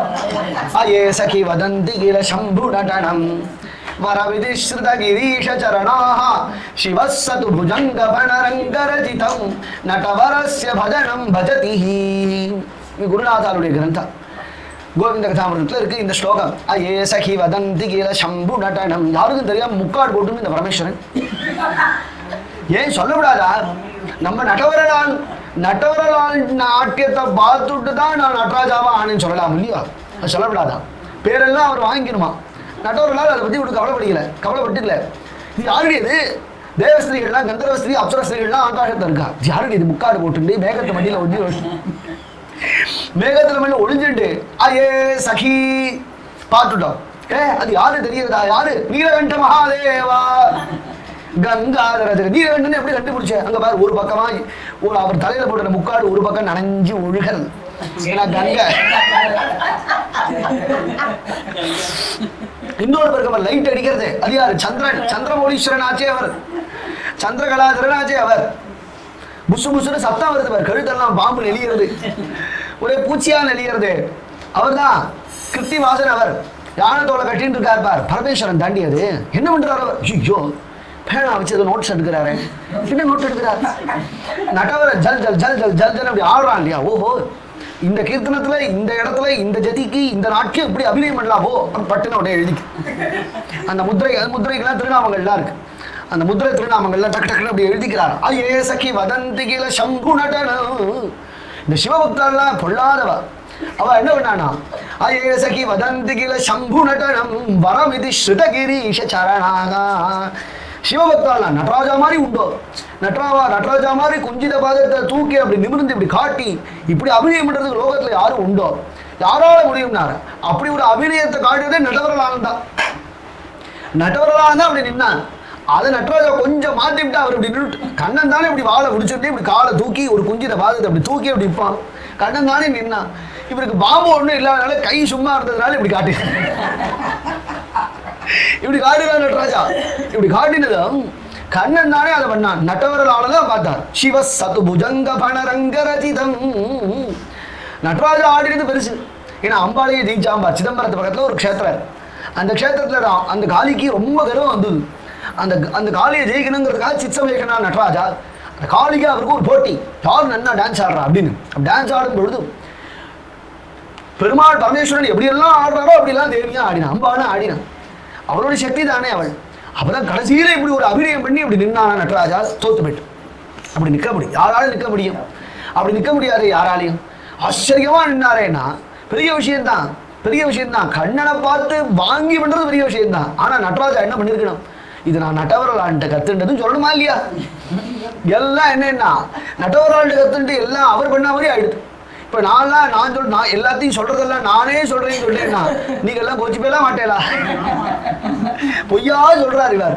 எல்லாம் ஆச்சாரியன் கத்துன்னு வந்துட்டு இவர் சொல்ற மாதிரியே சொல்லி இவர் நல்ல பேரை வாங்கின்றாரு. அப்படி தோணுமா தோணாத எல்லாருக்கும். அதை போல இவருக்கெல்லாம் தோணிதான். சிவ சதுபுஜங்க பணரங்க ரஜிதம். பரமேஸ்வரன் ஆடினதை காட்டிலும் கண்ணன் ஆடினது என்ன பெருசுனா, பரமேஸ்வரன் வெறும் பூமியில தான் ஆடினான். ஆனா கண்ணன் எதுல ஆடினானா, பாம்பு மேல ஆடினான். பாம்பு மேல ஆடுறதே என்ன சுவாமி ஆச்சரியம் என்று கேட்டால், வெறும் நன்னா இருக்கிற ஸ்டேஜில் ஆடுறதே கஷ்டம். இங்க என்ன, கண்ணன் ஆடுற ஸ்டேஜும் ஆடும். அப்படி கூட கூட இப்படி ஆடும் பொழுது, ஸ்டேஜே ஆடும் பொழுது அதுல எப்படி ஆடுறது. ஸ்டேஜ்னு சொன்னா நிறைய லைட் எல்லாம் போடுவா இல்லையா, விதவிதமா நீலவர்ணமான லைட்டு, சேப்பு வர்ண லைட்டு. ஏன்னா அந்தந்த பாவத்தை அவ காட்டுவா. முகத்துல ரௌத்ரரசம் காட்டினா அப்படி ஷேப்பு வரணும், அப்படி பல்லுன்னு அடிப்பார். அதுக்கு உடனே மிருதங்கட்ட டங் அப்படின்னு அதுக்கு தகுந்தாப்புல அந்த மிருதங்க வாசிப்பா, அதுக்கு தகுந்தாப்புல பாட்டெல்லாம் பாடுவார். நல்ல ஒரு ஆனந்தமான ஒரு கீர்த்தனங்கள்லாம் பாடுற, கல்யாணி ராகம்லாம் பாடுற ஒரு நீல லைட் ஜில் அப்படி நீல லைட் பின்னாடி உடனே புஷ்னு புகை வரும். உடனே அப்படி லைட்டெல்லாம் அடிப்பான். இவனுக்கு என்ன, இவன் ஸ்டேஜில் ஆடுறான்னு சொல்லல, எது லைட்னா தன் ஊர்தன ரத்ன நிகர ஸ்பர்ஷ அதிதாம்ர பாதாம்புஜஹ அகில கலாதி குரு நனத்த சகல கலைகளுக்கு இவன் அல்லவா குரு. கிருஷ்ணன் வந்தே ஜெகத்குரும் என்று எது கற்றுக்கினாலும் கண்ணன்ட்ட தான் போய் கற்றுக்கணும். அகில கலாதி குரு என்று சொல்றார். இப்படி ஆடும் பொழுது இந்த காளியினுடைய சிரசில் இருக்கக்கூடிய நாகரத்னங்கள் இருக்கே, இந்த நாகரத்னங்கள் ஒவ்வொன்றும் லைட்டு மாதிரி ஜொலிக்கிறதா. அதில் தன் மூர்தன ரத்ன, இந்த காளியின் தலையில் இருக்கக்கூடிய அந்த ரத்னங்கள் டால் அடிச்சு நிகர ஸ்பர்ஷ அதிதாம்பிர பாதாம்பூஜகா. கண்ணனுடைய சரணானந்த செவ்வோடி சரணானந்தம், அவன் மேலுடைய சரணங்கள்ல நீலவரணமா இருக்கும், அடிய சரணம் செவந்து இருக்கும். இப்போ என்ன ஆயிடுதான், இந்த செவந்த சரணங்கள் எல்லாமே சாயரக்ஷ சூரியனை போல மஞ்சள் வர்ணமா போயிடுது. அதிதாம்பிர பாதாம்பூஜகா. ஏன்னா அதுதான் அந்த நாகரத்னத்துடைய டால் அடிச்சுதான் அவன் திருவடியிலேங்கிறான். அது லைட்டு மாதிரி இருக்கான் கண்ணனுக்கு. மூர்தன ரத்ன நிகர ஸ்பர்ஷாதிதாம்பிர பாதாம்புஜகா அகில கலாதி குரு நனர்த்த. ஒவ்வொரு தலையா அவன் தூக்க, எந்த தலையை தூக்குறானோ அந்த தலையை வச்சு பகவான் விதிச்சு அமுக்குறான். அங்கணமதேங்க சதைக சீர்ஷ்ணஹ தத்தன்மர்த கரதண்டதரஹ அங்கிரிபாதைஹி. ஒவ்வொரு தலையை தூக்கி காட்டுறான். பிரபோ பிரபோ பிரபோ, இந்த தலையை விட்டேனே, இந்த தலையை என்ன பாபம் பண்ணிது, இந்த தலையில உங்க திருவடி வேணுமே, இந்த தலையை திருவடி வேணுமே, தூக்கி தூக்கி தூக்கி தூக்கி இப்படி காட்ட, தலையை தூக்கும் பொழுது திருவடியை வச்சு அமுக்கு அமுக்கு அமுக்கு அமுக்கு அப்படின்னு அமுக்குறாங்க. பார்க்குறவாளுகள்லாம் ஆனந்தமா இருக்கு, பாடுறவாளுகள்லாம் ஆனந்தமா இருக்கு, ஆடுறவனுக்கும் ஆனந்தமா இருக்கு. ஆனா அந்த ஸ்டேஜுக்கு எப்படி இருக்கோ, அவனுக்கு தாங்க முடியல, ரத்தத்தை கக்கறான். பிராணனே ரக்தம் முகைஹி உருவமன் நிருபபக்னகாத்ரஹ தச்சித்ர தாண்டவ விருக்ன பணதபத்ரஹ. சித்திர தாண்டவம்ங்கிற ஆச்சரியமான தாண்டவத்தை பகவான் ஆடினான். இப்படி தாண்டவம் ஆடும் பொழுது அவனுக்கு என்ன ஆச்சுன்னா சித்திர தாண்டவ விருக்ன பணதபத்ரஹா, தலையே விடுச்சிடும் போல எடுத்துட்டான். ஏன்னா அகிலாண்டு கோடி பிரம்மாண்ட நாயகனெல்லாம் தலையில வச்சுட்டு இருக்கான். முடியுமா பகவான தலையில வச்சுக்க முடியுமா? பகவானுடைய பாரம் தாங்காம தலையே விடுச்சிடும் போல இருக்கு. வாயில் ரத்தத்தையா கக்கறான், உயிர் போயிடும் போல இருக்கு. ரத்தம் முகைஹி உருவமன் நிருபபக்னகாத்ரகாகா. தலை மட்டும்தான் வெடிச்சு தோணும், சரீரமே வெடிக்கிற மாதிரி இருக்கு. பக்னகாத்ரா ஸ்மிருத்வா சராச்சர குரும் புருஷம்புராணம். பகவான் ஏன் தலையில ஏறி ஆடினான்னா, தலையில தானே அவனுக்கு கர்வம் இருந்தது. அதனால தலையில ஏறி ஆடி அவன் கர்வத்தை அடக்கினான். அவன் தலையை அமுக்கிற மாதிரி கர்வத்தை அமுக்கினான்னா, அதனால ஸ்மிருத்வா சராச்சர குரும். கர்வம் நீங்கினதுல பெருமாள் தெரிவார். இல்லைன்னா நானே ஈஸ்வரன் நினைப்படான், நானே ஈஸ்வரன் நினைச்சிருவான் எல்லாரும். ஈஸ்வரோகம் அப்படி பகவான் கீதையில வைக்கிறான் இல்லையா, இது அஜ்ஞான விபோகிதாக அப்படின்னு பகவான் வைக்கிறான் கீதையில. அதுபோல இவன் தானே ஈஸ்வரன் நினைச்சதல்லவோ கருடனுக்கு அபச்சாரம் பண்றதுக்கு நிமித்தமாக ஆச்சு. இப்ப பகவான் ஏறி மிதிச்சினம், அந்த விடயம் வந்ததாம். இப்பதான் பகவத் சுரணம் வந்துதான். உடனே தலையில ஆடுகின்ற சர்வேஸ்வரா உமக்கு நமஸ்காரம் சொல்ல வேண்டி இருக்க. தலையில ஆடுறது பகவான் தோடல அவனுக்கு. சராச்சர குரும் புருஷம் புராணம் நாராயணோ தம் அரணம் மனசா ஜகாம. எங்கேயோ இருக்கிற நாராயணன் நினைச்சானா. தலையில ஆடுறதே அந்த நாராயணன் தானேடா, அந்த நாராயணன் தானே தலையில ஆடுறான்னு தோணணும் இல்லையா? தோணல அவனுக்கு. நாராயணன் உடனே சரணாகதி பண்ணான். அரணம் மனசா ஜகாமே. உடனே அப்படி ஆடினதும் நாக பத்னிகள், காளியுடைய பத்னிகள்லாம் அங்கேருந்து நீஞ்சி நீஞ்சி நீஞ்சி நீஞ்சி வரா. எல்லாம் ஒல்லி இடுப்பா இருக்கு, ஒன்று குண்டு பாம்பா இருக்கு, ஒன்று வயசான பாம்பா இருக்கு, ஒன்று இப்போதான் புது குட்டி பாம்பா இருக்கு, ஒன்று மூக்குத்தி குத்தி இருக்கு, ஒன்று புல்லாக்கு போட்டுட்டு இருக்கு, ஒன்று நாகபத்திகள்லாம் நீஞ்சி நீஞ்சி வருது. எல்லாம் விதவிதமான திருவாபரணங்கள்லாம் பூஷிச்சுட்டு எல்லாம் நாகபத்திகள்லாம். மேலே மனுஷாலா இருக்கு, கீழே பாம்பா இருக்கும், எப்படி தெரியல. அதெல்லாம் சுகர் சொல்லலை, நமக்கே தோன்றது. அந்த பாம்பெல்லாம் அப்படி நீஞ்சி வந்து உடனே பகவானை பார்த்து ஸ்தோத்திரம் பண்ணிட்டு, நியாயோ இதண்டா கிருத கில்பிஷே சிந்தி தவாவதாரஹ கல நிகிரஹாயே ரிபோஹ சுதானாமபி துல்ய திருஷ்டேஹ தத்சேதமம் ஃபலமே வானுஷம் சன்னி. பிரபு கிருஷ்ணா கருணாலோலா கிருபா சிந்தோ தயாலோ தீனவத்சலா பக்தவத்சலா, எல்லாரிடத்திலையும் கிருப்பையை செய்கின்றவனாச்சே. துஷ்டாள்கிட்டையும் நீ கிருப்பையை செய்யறியே. இவருக்கு பிராணம் போகிறது, இவரை சம்ரட்சிக்கணும், இவரை நிகிரகம் பண்ணக்கூடாதல்லோ ஸ்தோத்திரம் பண்ணணும். வந்ததா ஸ்தோத்திரம் ரொம்ப ஆச்சரியமான ஸ்தோத்திரம். அங்கேருந்து வந்தா யோகி தண்டா கிருதகில்பிஷேஸ்மின். கிருஷ்ணா கிருஷ்ணா என்ன என்ன என்ன மாமி என்ன கொட்டுறது தான் கொட்ட, இன்னும் 10 கொட்டு சேர்த்து கொட்டு இவரை. இன்னும் இப்படி சொல்ற கொட்டாதீங்க தானே சொல்லணும். பின்ன ஓடினதுக்கு லாய்க்கல் அசமஞ்சு பிருந்தாவனத்துக்கே வந்து ஒரு துளசி தளம் கூட பறித்து உன் திருவடியில் போடலை, ஒரு பாகவதத்தில் ஒரு ஸ்லோகம் கூட படிக்கிறது இல்லை, உன்னை வந்து தரிசிக்கிறது கிடையாது, போராட்டத்துக்கு இருக்கிற எல்லார்ட்டையும் அபச்சாரப்பட்டு இருக்கார். அதான் கிருதகில்பிஷேஸ்மின் நிறைய ஒரு தப்பு பண்ணியிருக்கிறதுனால நியாயோகி தண்டா. நீங்க என்ன தண்டனை கொடுத்தீங்களே அது நியாயம், நியாயம்ங்கிறா. பாவம் அவரை விட்டுணும்னு சொல்லணும். இதுதான் சாக்கு. ஏன்னா இவாளால ஒட்ட முடியாது இல்லையோ, அதனால ஆத்துக்காரனா போயிட்டார் அப்படிங்கிறதுனால இவரால் கொட்ட முடியாதனால குருவாயிருப்பா நீ சித்த 4 கொட்டு அப்படின்னு பிரார்த்தனை பண்றது. யோகி தண்டா கிருதகில்பிஷேஸ்மின் தவாவதாரா. உன்னுடைய அவதாரமே இவர்களை போல இருக்கக்கூடிய துஷ்டர்களை நிகிரகம் பண்றதுக்கான கல நிகிரஹாய. ஆனா நீ எல்லா இடத்தையும் சமூகம் சர்வபூதேஷு நவேத்தேஷோசி நப்ரியா என்று எல்லா இடத்துலையும் சமமா பழுகின்றவன் தானே. ரிபோகோ சுதானாம் அப்படி துல்லிய திருஷ்டே தத்சே தமம் பலமேவானுஷம் சன்னே. இருந்தாலும் இவருக்கு உன்னுடைய சரணாரவிந்தம் 100 தலையிலையும் கிடைக்கிறது அப்படிங்கிறது இது என்ன சுவாமி, இது கிருப்பேன்னு சொல்றதா, இது என்னன்னு சொல்றது? ஏன்னா உன் சரணாரவிந்தம் உன் பாததூளி ஒரு தலையில கிடைக்குமா அப்படின்னு பிரம்மாதி தேவர்கள் தவிக்கும் பொழுது, அப்படி தவிக்கும் பொழுது இவர் பண்ண பாக்கியத்தை பாரு. ஒரு நாள் ஆச்சாரியன்ட்ட பாகவதம் கேட்டதில்லை, ஒரு நாள் துளசி தளம் போட்டது கிடையாது, பெருமாள் பூஜை பண்ணது கிடையாது, குருவாயூரப்பட தரிசனம் கூட பண்ணது கிடையாது. ஆனா முதல்ல அனுகிரகம் முதல்ல கிடைக்கிறது என்னவோ அவருக்கு தான். அவருக்கு தான் அனுகூலமே கிடையாது. இவா ஏதாவது பண்ண என்னத்துக்கு பண்ற அப்படின்னு கேட்பார். அப்படி அனுகூலமே இல்லாத போது ஆனா எல்லா கிருபையும் பகவான் அவருக்கு போய் பண்றான்னு சொன்னா இது என்னன்னு சொல்றது? தவாந்திரேனு ஸ்பர்ஷாதிகாரகா.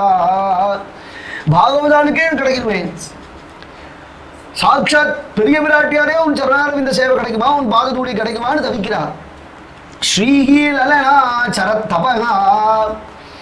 இன்னைக்கும் தாயார் உன்னுடைய சரணாரவிந்த சேவை கிடைக்குமான்னு நான் தவிச்சு உன் பாதத்தை விட்டு நான் எங்கேயும் நகர மாட்டேன் அப்படின்னோ தேவி இருக்கா.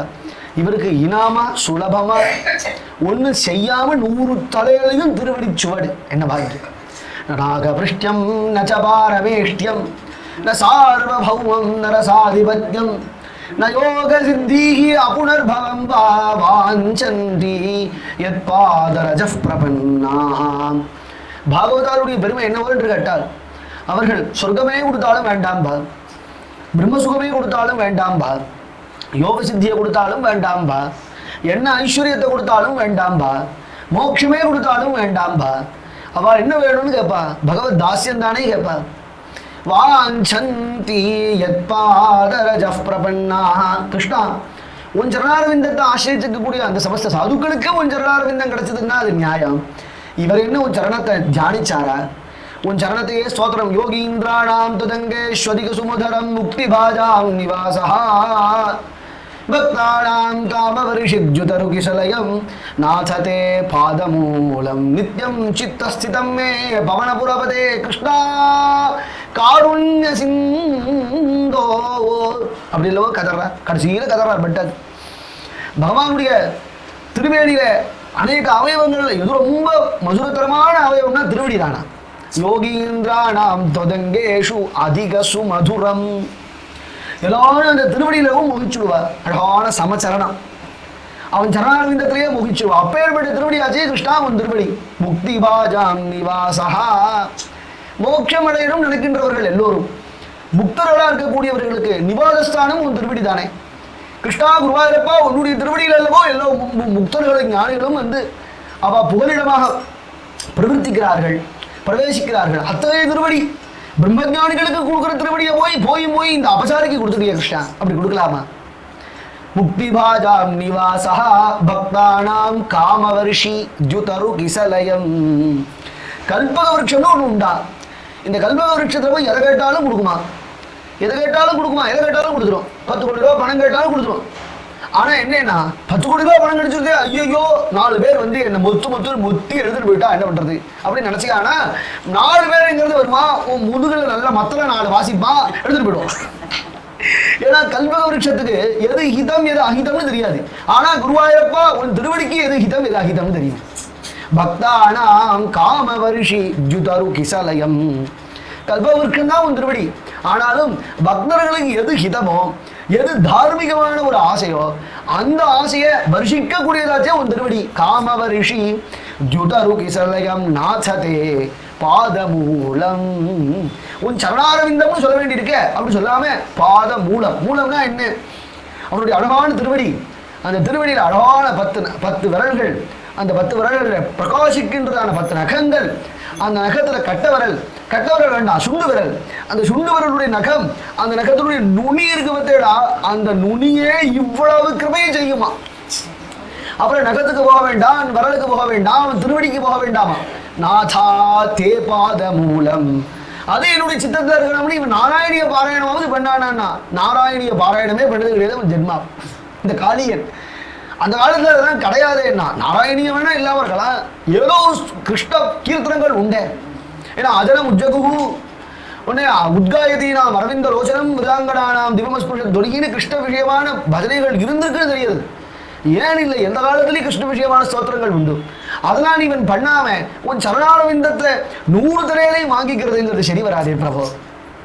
நித்தம் சித்த ஸ்திதமே பவனபுரபதே கிருஷ்ணா காருண்ய சிந்தோ. அப்படி வைத்து நான் பிரவிஷத்து பரமானந்த சந்தோக லக்ஷ்மி என்றளவோ பிரார்த்தனை பண்ணி கொண்டார் பட்டத்ரி. அப்படி இவர் ஸ்தோத்திரம் கூட பண்ணது இல்லையே கிருஷ்ணா, 100 திருவடியை கொண்டு வந்து கொடுத்தியே. ஆனால் நிகிரகம் என்றதுதான் நிகிரகம் நீ பண்ணியாச்சு. ஆனா இப்ப பிராணானி தியஜதி பண்ணகா. உடனே மாங்கல்யத்தை எடுத்து காட்டி எங்களுக்கெல்லாம் இந்த மாங்கல்ய பிச்சை போடு, நாங்கள்லாம் சுமங்கலியா இருக்க வேண்டாமா, அதெல்லவோ உனக்கு பிடிக்கும் கிருஷ்ணா, இவர் பிராணம் போறது இவரை விட்டுடு என்று பிரார்த்தனை பண்ணி கொண்டார்கள். பெரிய சுத்தி.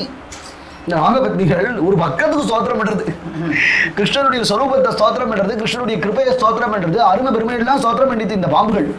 அது எந்த மொழியில பண்ணிட்டு தெரியல. சொன்ன சுகர் சம்ஸ்கிருதத்துல சொன்னார். பாம்பு எந்த மொழியில பேசுமோ யாரு கண்டா. அது எந்த மொழியில பேசினாலும் புரிஞ்சிக்கக்கூடிய வல்லவன் சக்தன் சமர்த்தன் கண்ணன் சர்வஜன். யார் எதுல பேச, நீ மலையாளத்தை பாடினாலும் குருவாயூரப்பனுக்கு புரியும், தமிழ்ல சொன்னாலும் அவனுக்கு புரியும், தெலுங்குல சொன்னாலும் புரியும், ஹிந்தியில சொன்னாலும் புரியும், அவதியில சொன்னாலும் புரியும், போஜ்புரியில பேசினாலும் புரியும். எல்லாம் கண்ணனுக்கு தெரியும். இந்த பாம்புகள் அப்படி ஸ்தோத்திரம் பண்ணதும் பகவானோட விசசர்ஜ அங்கிரி குட்டணை. இதுல தான் குட்டு போடுறதுன்னு சொல்றாங்க. அங்கிரி குட்டணைன்னு சொல்றார். சரணாலயத்தான் நல்லா குட்டு போட்டான். உடனே கண்ணன் ஜல்லுன்னு கீழே குதிச்சிடும். உடனே காளியன் சொன்னான், கிருஷ்ணா என்னதுக்கு இப்ப கொட்டினேன் தலையில, என்னதுக்கு கொட்டுற? ஏன்னா ஸ்வபாவோ துஷ்டஜோநாதா, நான் இப்படி துஷ்டனா இருக்கேன்னா என்ன படைச்சது நீ தானே, என்ன துஷ்டனா படைச்சது நீ தானே கிருஷ்ண தலையில அர்த்தத்தை போடுறான். இது என்ன அநியாயமா இருக்கு. கீதையில பகவானை பார்த்து அர்ஜுன் அப்படிதான் கேட்டு, அவரவர்கள் செய்யக்கூடிய தவறுக்கும் புண்ணிய கர்மாக்கும் பாப கர்மாக்கும் கிருஷ்ணா நீ தானே ஜவாப்தாரினா. என்னடா என்ன ஜவாப்தாரிங்கிற? காமயேஷ குரோதயேஷ ரஜோகுண சமுத்பவா மகாசரோ மகாபாப்மா வித்யே வித்யே நமிக வைரீனம். அவனவன் செய்யக்கூடிய தவறுக்கு அவனவன் தான் ஜவாப்தாரி. நான் எப்படி அப்படி இல்லை, நீ அந்தர்காமியா இல்லைன்னா அவன் செய்ய முடியாதேன்னா. அது எப்படி நான் அந்தர்காமியா இருந்தேன்னா நான் சாட்சி மாத்திரமா தாண்டா இருக்கேன், நான் அவனை பாவத்தை செய்யணும்னு சொல்றேனா, இல்லை புண்ணியம் பண்றவாள புண்ணியம் பண்ணுன்னு சொல்றேனா.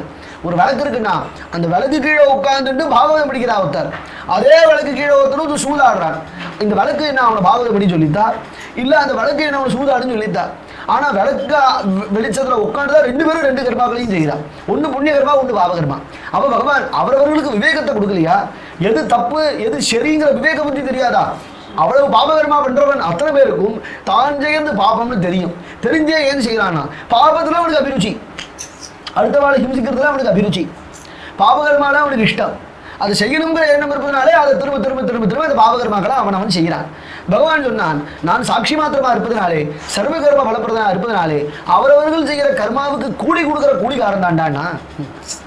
நீ பாவத்தை செய்தேனா அதுக்குண்டான தண்டனை, புண்ணியத்தை செய்தேனா அதுக்குண்டான சுகம். நீ எப்படி இருக்கியோ அது போல நான் இருப்பேன், கண்ணாடி போல இருப்பேன் என்று பகவான் சொன்னான். ஆனால் சுபாவோ துஷ்டஜோ நாதான், இது என் சுபாவம், பாவம் செய்யறது என் சுபாவம்னு யாராலையும் சொல்ல முடியாது. பகவான் அப்படி சொல்றவரை கண்டாதான் பகவானுக்கு இன்னும் பயங்கர கோபம் வரும். உடனே பகவான் சொன்னான், ரமண தீபத்துக்கே செல், நீ இங்க இருக்க கூடாது, இந்த இடத்துல இருந்துட்டு நீ எல்லாரையும் ஹிம்சிக்கிற, அதாவது அந்தந்த இடத்துல தானே இருக்கணும். அவரவர்கள் அந்தந்த தேசத்தில் இருந்தால் தான் அந்தந்த தேசத்தில் வாழ்கின்ற ஜனங்களுக்கு அவரவர்களுக்கு க்ஷேமம் வரும். இந்த தேசத்தை விட்டு இன்னொரு தேசத்துக்கு போகிறதோ, மற்றொரு தேசத்தில் இருக்கிறவங்க இந்த தேசத்துக்கு வருதோ என்ன ஆகும்? ஒரு நாள் என்னன்னா வெளில போன்னு சொல்லிடுவார். நீ அந்த தேசம் தான் கதின்னு சொந்த தேசத்தை விட்டுட்டு போனேன்னா கடைசியில் என்ன ஆகும்? திண்டாட வேண்டிதான். அப்புறம் அங்கேருந்து துரத்தும். அப்புறம் இங்கு ட்ரெயின் இல்லை அங்கு ட்ரெயின் இல்லைன்னு திண்டாடும். கிருஷ்ணத்தையும் அந்தரிதோஜனான்னு மத்தியில் மாடி திண்டாடும். அதனால பகவான் சொன்னான், ரமண தீபத்துக்கே செல்லுப்பா. நீ காட்டில் இருக்கக்கூடிய வசிக்க வேண்டிய மிருகங்கள்ல நாட்டுக்கு யார் வர சொன்ன? உன்னை காட்டில் இருக்க முடியாதுன்னு நான் ஆக்கியம் பண்ணியிருக்கேன். உன் ரமண தீபத்துக்கே செல் அப்படின்னு சொன்னது. உடனே அப்பதான் சொன்னார், இல்லை ரமண தீபத்துக்கு போனா கருடன் வந்துட்டு வரேன், என்னை கொத்தி கிழிச்சு எரிஞ்சுட்டு வரேன் அப்படின்றது. நாத்யாத்து மத்பாதலாஞ்சிதம். அப்பா ஒரு 100 தலையிலையும் என் திருவடி இருக்கு, உன் 100 தலையிலையும் என் திருவடி இருக்கு, நீ கவலையே படாத. உன்னை பார்த்து தான் அவர் நினைச்சுப்பார். என்ன நினைப்பார்? பரம பாகவதோத்தவன் நினைப்பார். பாகவதனுக்கு என்ன லட்சணம்? கழுத்தில் துளசி மாலை போட்டுக்கொண்டு, கைகளில் உஞ்சவர்த்தி பாத்திரத்தை எடுத்துக்கொண்டு, நெற்றியில் அழகா பிரகாசிக்கின்ற கோபி சந்தனம், இடுப்புல பிரகாசிக்கக்கூடிய கச்ச, காலில் ஜோடு போட்டுக்கொண்டு, வாயில பகவன் நாம சங்கீர்த்தனம் பண்ணி கொண்டு யாரு வந்தாலும் லோகத்தில் இருக்கக்கூடிய சமஸ்த ஜனங்களுக்கும் தெரியுது பரம பாகவதம். அதுபோல உன்னுடைய 100 தலையிலையும் என் திருவடி சாயே இருக்கு. அதனால உன்னை மேலேருந்து பார்த்ததும் பகவானுடைய கிருபைக்கு இவன் பாத்திரம் ஆயிட்டான் அப்படின்னு நினச்சி உன்னை ஒன்றும் செய்ய மாட்டான், நீ ஷெல் அப்படின்னு சொன்னதும் உடனே இந்த காளியன் புறப்படுறான். பகவானுக்கு நமஸ்காரம் பண்ணிட்டு இப்படி காளியன் போகிறான். அப்புறம் ஒரு கிழவி பாம்பு போகிறது, அப்புறம் ஒரு கிழவன் பாம்பு மெதுவாக நீஞ்சி போகிறது, அப்புறம் சின்ன சிலுக்கு குட்டி குட்டி பாம்பு, சின்ன பாம்பு, ரொம்ப அழகாக இருக்குது பாம்பு. அந்த குட்டி குட்டி பாம்புலாம் பேரன் பாம்பு, பேத்தி பாம்பு, எள்ளு பேரன், கொள்ளு பேரன், என்னென்ன உண்டோ எல்லா பாம்பும் அப்படி சிலுக்குன்னு அப்படி போகிறது. பார்த்தா 100, 200, 1000 ஏகப்பட்ட பாம்பு உள்ளே ஒளிஞ்சிட்டு இருக்குன்னா அத்தனை பாம்பையை பகவான் கரெக்ட் விரட்டி அடித்தான். எல்லாம் ரமண தீபத்துக்கே போச்சு. அதுக்கெல்லாம் அங்கே க்ஷேமமாக பாருங்கள். இதுக்குள்ளே இது சாயரக்ஷ வேலை இருட்டி போயிடுத்துனால போக முடியாதுங்கிறதுனால அந்த ராத்திரி அந்த இடத்துல பகவான் சமஸ்த பக்தர்களையும் வைத்து கொண்டு பகவான் தங்கினான். அந்த ராத்திரிக்கு எல்லாம் ஒரே அடரல், கோவிந்தா கோவிந்தா கிருஷ்ணா பிரபோ அப்படின்னு பகவான் சரணாகதி பண்ணான். என்ன ஆச்சுன்னு பார்த்தா மொத்த இடத்துலையும் காட்டு தீ பத்து எப்படி பத்துன்றதே தெரியல. இப்படி எல்லா இடத்துலையும் காட்டு தீ பத்துண்டு எழுதுதும். கண்ணன் உடனே சொன்னான், அத்தனை பேரும் கண்ணை மூடுங்க. என்ன கிருஷ்ணா பத்திண்டு எறியறது, கண்ணை மூடுன்னு சொல்றைய, கண்ணை மூடுங்கன்னா மூடுங்க. இப்படி கண்ணை மூடுங்கன்னு சொன்னதும் எல்லாரும் கண்ணை மூடினது. ஒரு சத்தம் கேட்டது, அப்படின்னு ஒரு சத்தம் கேட்டது. இப்படி சத்தம் கேட்டது, இப்போ கண்ணை திறக்கலாம் அப்படின்றது. கண்ணை திறந்தா எல்லா இடத்துலையும் பார்த்தா மயில் பீலிலாம் தொகை விரிச்சிருந்த ஆடுறது, புஷ்பங்கள்லாம் பொல்லுன்னு கூத்து புடுங்கிறது, பழங்கள்லாம் நன்னா பழுத்து தொங்குறது. இது நடாது 10 நிமிஷத்துக்கு முன்னாடி பத்திண்டி எரிஞ்சது, மத்தியில் மாட்டின்றோம், 4 புறங்கள்லையும் தீ இருந்தது, பஸ்மமாயிடுவோம்னு நினைச்சோமே, இப்போ தீ தலையும் கூட இல்லையே. என்னடா கிருஷ்ணா பண்ண, என்ன பண்ணேன் அப்படி எல்லாரும் கேட்டது. கண்ணன் சொன்னா, குளிச்சுட்டேன். உடனே யசோதைங்கிறத வந்து, அடியே தங்கமே ஏண்டி கண்ணு, ஏய் ரோஹிணி ரோஹிணி ரோஹிணி, என்னம்மா சித்த வெண்ணெய் எடுத்துன்னு வாடி. எதுக்குமா வெண்ணெய்? அவன் குழந்தை நெருப்பை குடிச்சுட்டாண்டி, வயிறு சுட போகிறது குழந்தைக்கு. சித்த வெண்ணெய் சாப்பிட்டா குளிர்ச்சியாக இருக்குமே. நெருப்பை குடிச்சு காட்டுறான், வெண்ணெய் கொடுக்கணுங்கிற அம்மா. சர்வேஜர் நெருப்பை குடிக்க முடியுமா? யாரால குடிக்க முடியும் நெருப்பை? சூடாக காஃபி கூட குடிக்க முடியாது, ஆத்தி தான் குடிக்கணும். நெருப்பு அப்படியே குடிச்சுட்டான்னு தான். சித்த வெண்ணெய் கொடுங்க அவனுக்கு அப்படின்னு சொல்கிறாளாம். சித்த எண்ணெய் கொண்டு வாடி. எதுக்கு? குழந்தைக்கு உஷ்ணமாயிடான். அவன் தலையிலலாம் தேய்ச்சி விடு, அவன் உள்ளங்காலெல்லாம் தேய்ச்சி விடு, அவன் தொப்பையிலலாம் என்ன தேய்ச்சி விடு. அவன் குடிச்சிட்டான். சித்தாக்குன்னா கொஞ்சம் நல்ல எண்ணெயை வாயிலையும் விட்டுக்கோ, கண்ணில் போட்டு, கண்ணு உஷ்டம் ஆகிடும்டா கண்ணா. பொறி வந்துடும், மூஞ்சியில் கட்டி வந்துடும், கண்ணுலையும் தடவிக்கும். ஏன்னா சரீரம் உஷ்டம் ஆகிடுச்சுன்னா இதெல்லாம் ஏற்படும் இல்லையா? இப்போ நெருப்பை குடிச்சதுனால உஷ்டம் ஆகிடுமா. அஹம் வைஸ்வானரோ பூத்வா பிராணினாம் தேகம் அஸ்திதா பிராணாபான சமாயுக்த பச்சாமியம் சதுர்விதம்னு கீதையில பகவான் உள்ள ஜாடராக்னியா இருந்து அவன் தான் பிரகாசிக்கிறான். சமுத்திரத்துல அவன் அக்னியா இருந்து கொண்டு சமுத்திரத்துக்கு மத்தியில ஒரு அக்னி இருக்கான். அந்த அக்னியாவும் காலாக்னியாக பகவான் தான் இருக்கிறான். சமஸ்த அக்னியாவும் அவன் தான் இருக்கிறான். அத்தகைய சர்வேஸ்வரன் அக்னியை உறிஞ்சினான். எல்லாத்துக்கும் சர்வேஸ்வரன், தேவாதி தேவன், வைகுண்டாதீஸ்வரன், பரவாசுதேவன் அப்படிங்கிற தன் சொரூபத்தை காட்டுறான். இவர்களுக்கு அந்த சொரூபம் புரியாம அவன் என் குழந்தை, என் கண்ணன் தானே தோன்றான். அதனால என்ன கொடுக்கணும் அப்படின்னு தோன்றது. எல்லாரையும் அழைச்சு கொண்டான் கண்ணன். மறுபடியும் மாடு கன்றுகளை மேய்ச்சி கொண்டே கண்ணன் திரும்ப பிருந்தாவனத்துக்குள்ள பிரவேசிக்கிறான். தங்கோரஜஸ்சுரி தகுந்தல பத்த பருகஜ வன்ய பிரசூன ருசிரேக்ஷண சாருஹாசம். தங்கோரஜுரித குந்தல பத்த பருக வங்க பிரசூன ருச்சிரேக்ஷண சாருஹாசம்.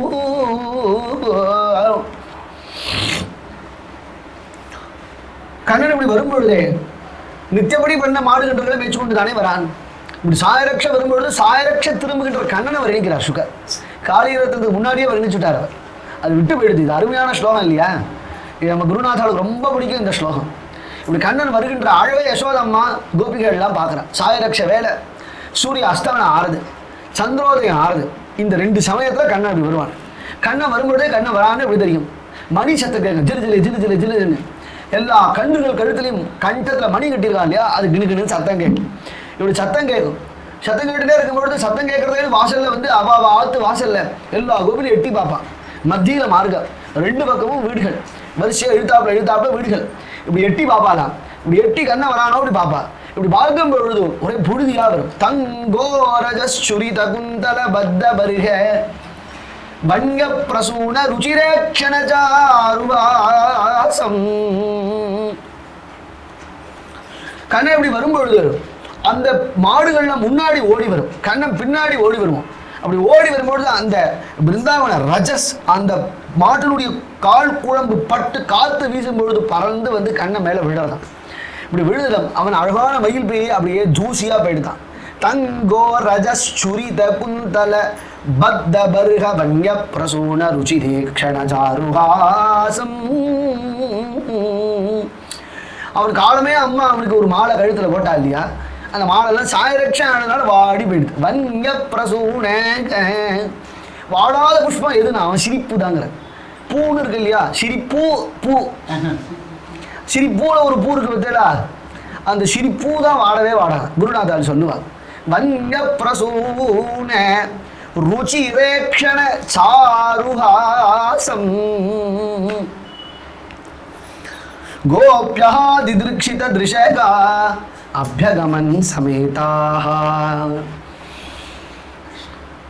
ஒரு பெரிய மாடு வருது. அந்த மாட்டினுடைய கொம்பு, அந்த கொம்புக்கு மத்தியில தூசி பறக்கிறது. அந்த தூசிக்கு மத்தியில அந்த தூசி விழ விழ விழ மயில் வேலி தெரியுது. மயில் வேலி தெரியுது, மயில் வேலி தெரியுது. கண்ணன் எங்க இருக்கான்? அது மயில் வேலி தெரியுது பார். கண்ணன் வந்துட்டான் பார் அப்படிங்கிற அந்த யசோத.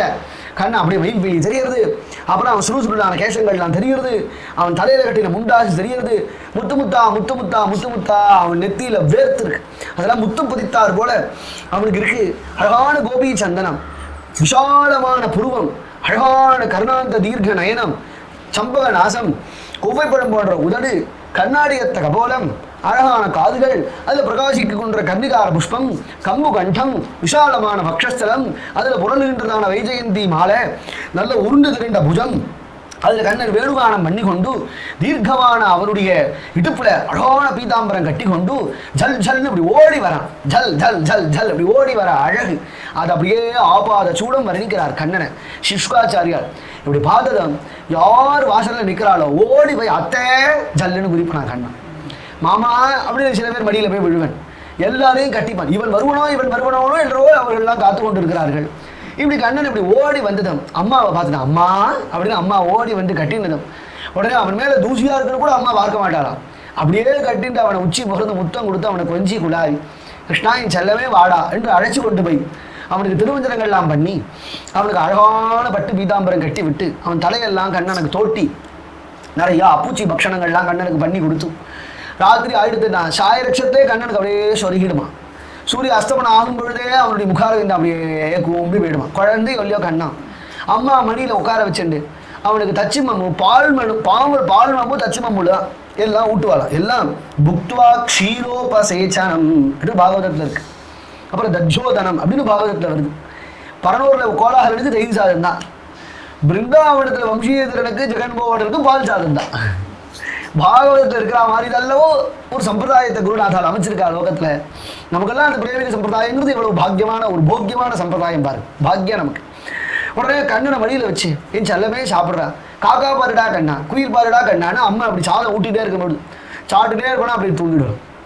உடனே கண்ணனை அழகாக தோளில் தூக்கிட்டு கொண்டு வந்து அம்மா அவனுடைய மெத்தையில் போட்டு அவனுக்கு போர்வையெல்லாம் போற்றி அம்மாவும் பக்கத்தில் படுத்து கொண்டு பாட்டெல்லாம் பாடிக்கொண்டு முதுகில் அப்படியே கை தட்டி அவன் முதுகு தட்டிட்டு அவனுக்கு சேஷ்வ சுகம் பிரபோ சனகாதி முனி ஜன சேவித சரணா சங்க சக்கரதரா சர்வசரண்யா கமலாலித கோமள பாதாய கமல விலோச்சனா கைவல்யநாதா சேஷ்வ சுகம் பிரபோ சேஷயனாயா சேஷ்வ சுகம் பிரபோ அப்படின்னு பக்கத்தில் உட்காந்து கொண்டு நம்ம டோலோத்சவம்லாம் பாடி குஞ்சு கண்ணனா அம்மா தூங்கவை இப்படி தினம் தினம் தினம் தினம் ஒவ்வொரு நாளும் உற்சவம் நித்தியோத்சவம்னு சொல்கிறா இல்லையோ அது காலமே அவனை எழுப்புறது ஒரு உற்சவம் பிரபோதனம் ஒரு உற்சவம் அவனுக்கு போகம் சிங்காரம் இஷ்டமனம் இதெல்லாம் பாடுறதும் உற்சவம் அவனுக்கு டோலோத்சவம் பாடுறது உற்சவம் டோலோத்சவமே உற்சவம்னு தானே பேர் டோலையில் போட்டு அவனை தூணியில் போட்டு அவனை குழந்தைய ஆட்டி அந்த கண்ணனை தூங்க வைக்கிறது ஒரு உற்சவம் அப்படின்னு அருமையான லீலைகள் ஒவ்வொரு அத்தியாயம் இன்னும் சுவாமியும் ஆரம்பிச்சு சப்தம் ஆரம்பிச்சு 4-5 நாள் எடுத்து 15 அத்தியாயம் தாண்ட மாட்டேங்கிறது 16 அத்தியாயம் தான் உபன்யாசம் ஆயிருக்கேன் என்ன அவசரம் இன்னுமே நான் ஸ்லோகமாக அனுபவிக்க வேண்டாமா பாகவதத்தை என்ன அருமை பாகவதம் சொல்லி மாளாது பாகவதம் கேட்டு மாளாது ஆச்சரியகரமான லீலைகள் ஒவ்வொரு லீலையும் கிருஷ்ணன் ஆரம்பமே சொன்னேன் இல்லையா கிருஷ்ணனை எந்த லீலை அழுக்க தகுந்த லீலை எதுவுமே அழுப்பு தட்டாது எவ்வளவு தரம் கேட்டாலும் வயந்துல விதிருப்பியாமகா உத்தம ஸ்லோக விற்கவே என்று சொல்லும்படியா அருமையான லீலைகளை கண்ணன் பண்ணி கொண்டு பிரகாசிக்கிறான் பிருந்தாவனத்தில் நாளைய தினம் காலமே வேணுகீதம் பிரவச்சனம் கோபிகா ஜீவனஸ்மரணம் ஹரே ராம ராம ராம ஹரே ஹரே ஹரே கிருஷ்ண கிருஷ்ண கிருஷ்ண ஹரே ஹரே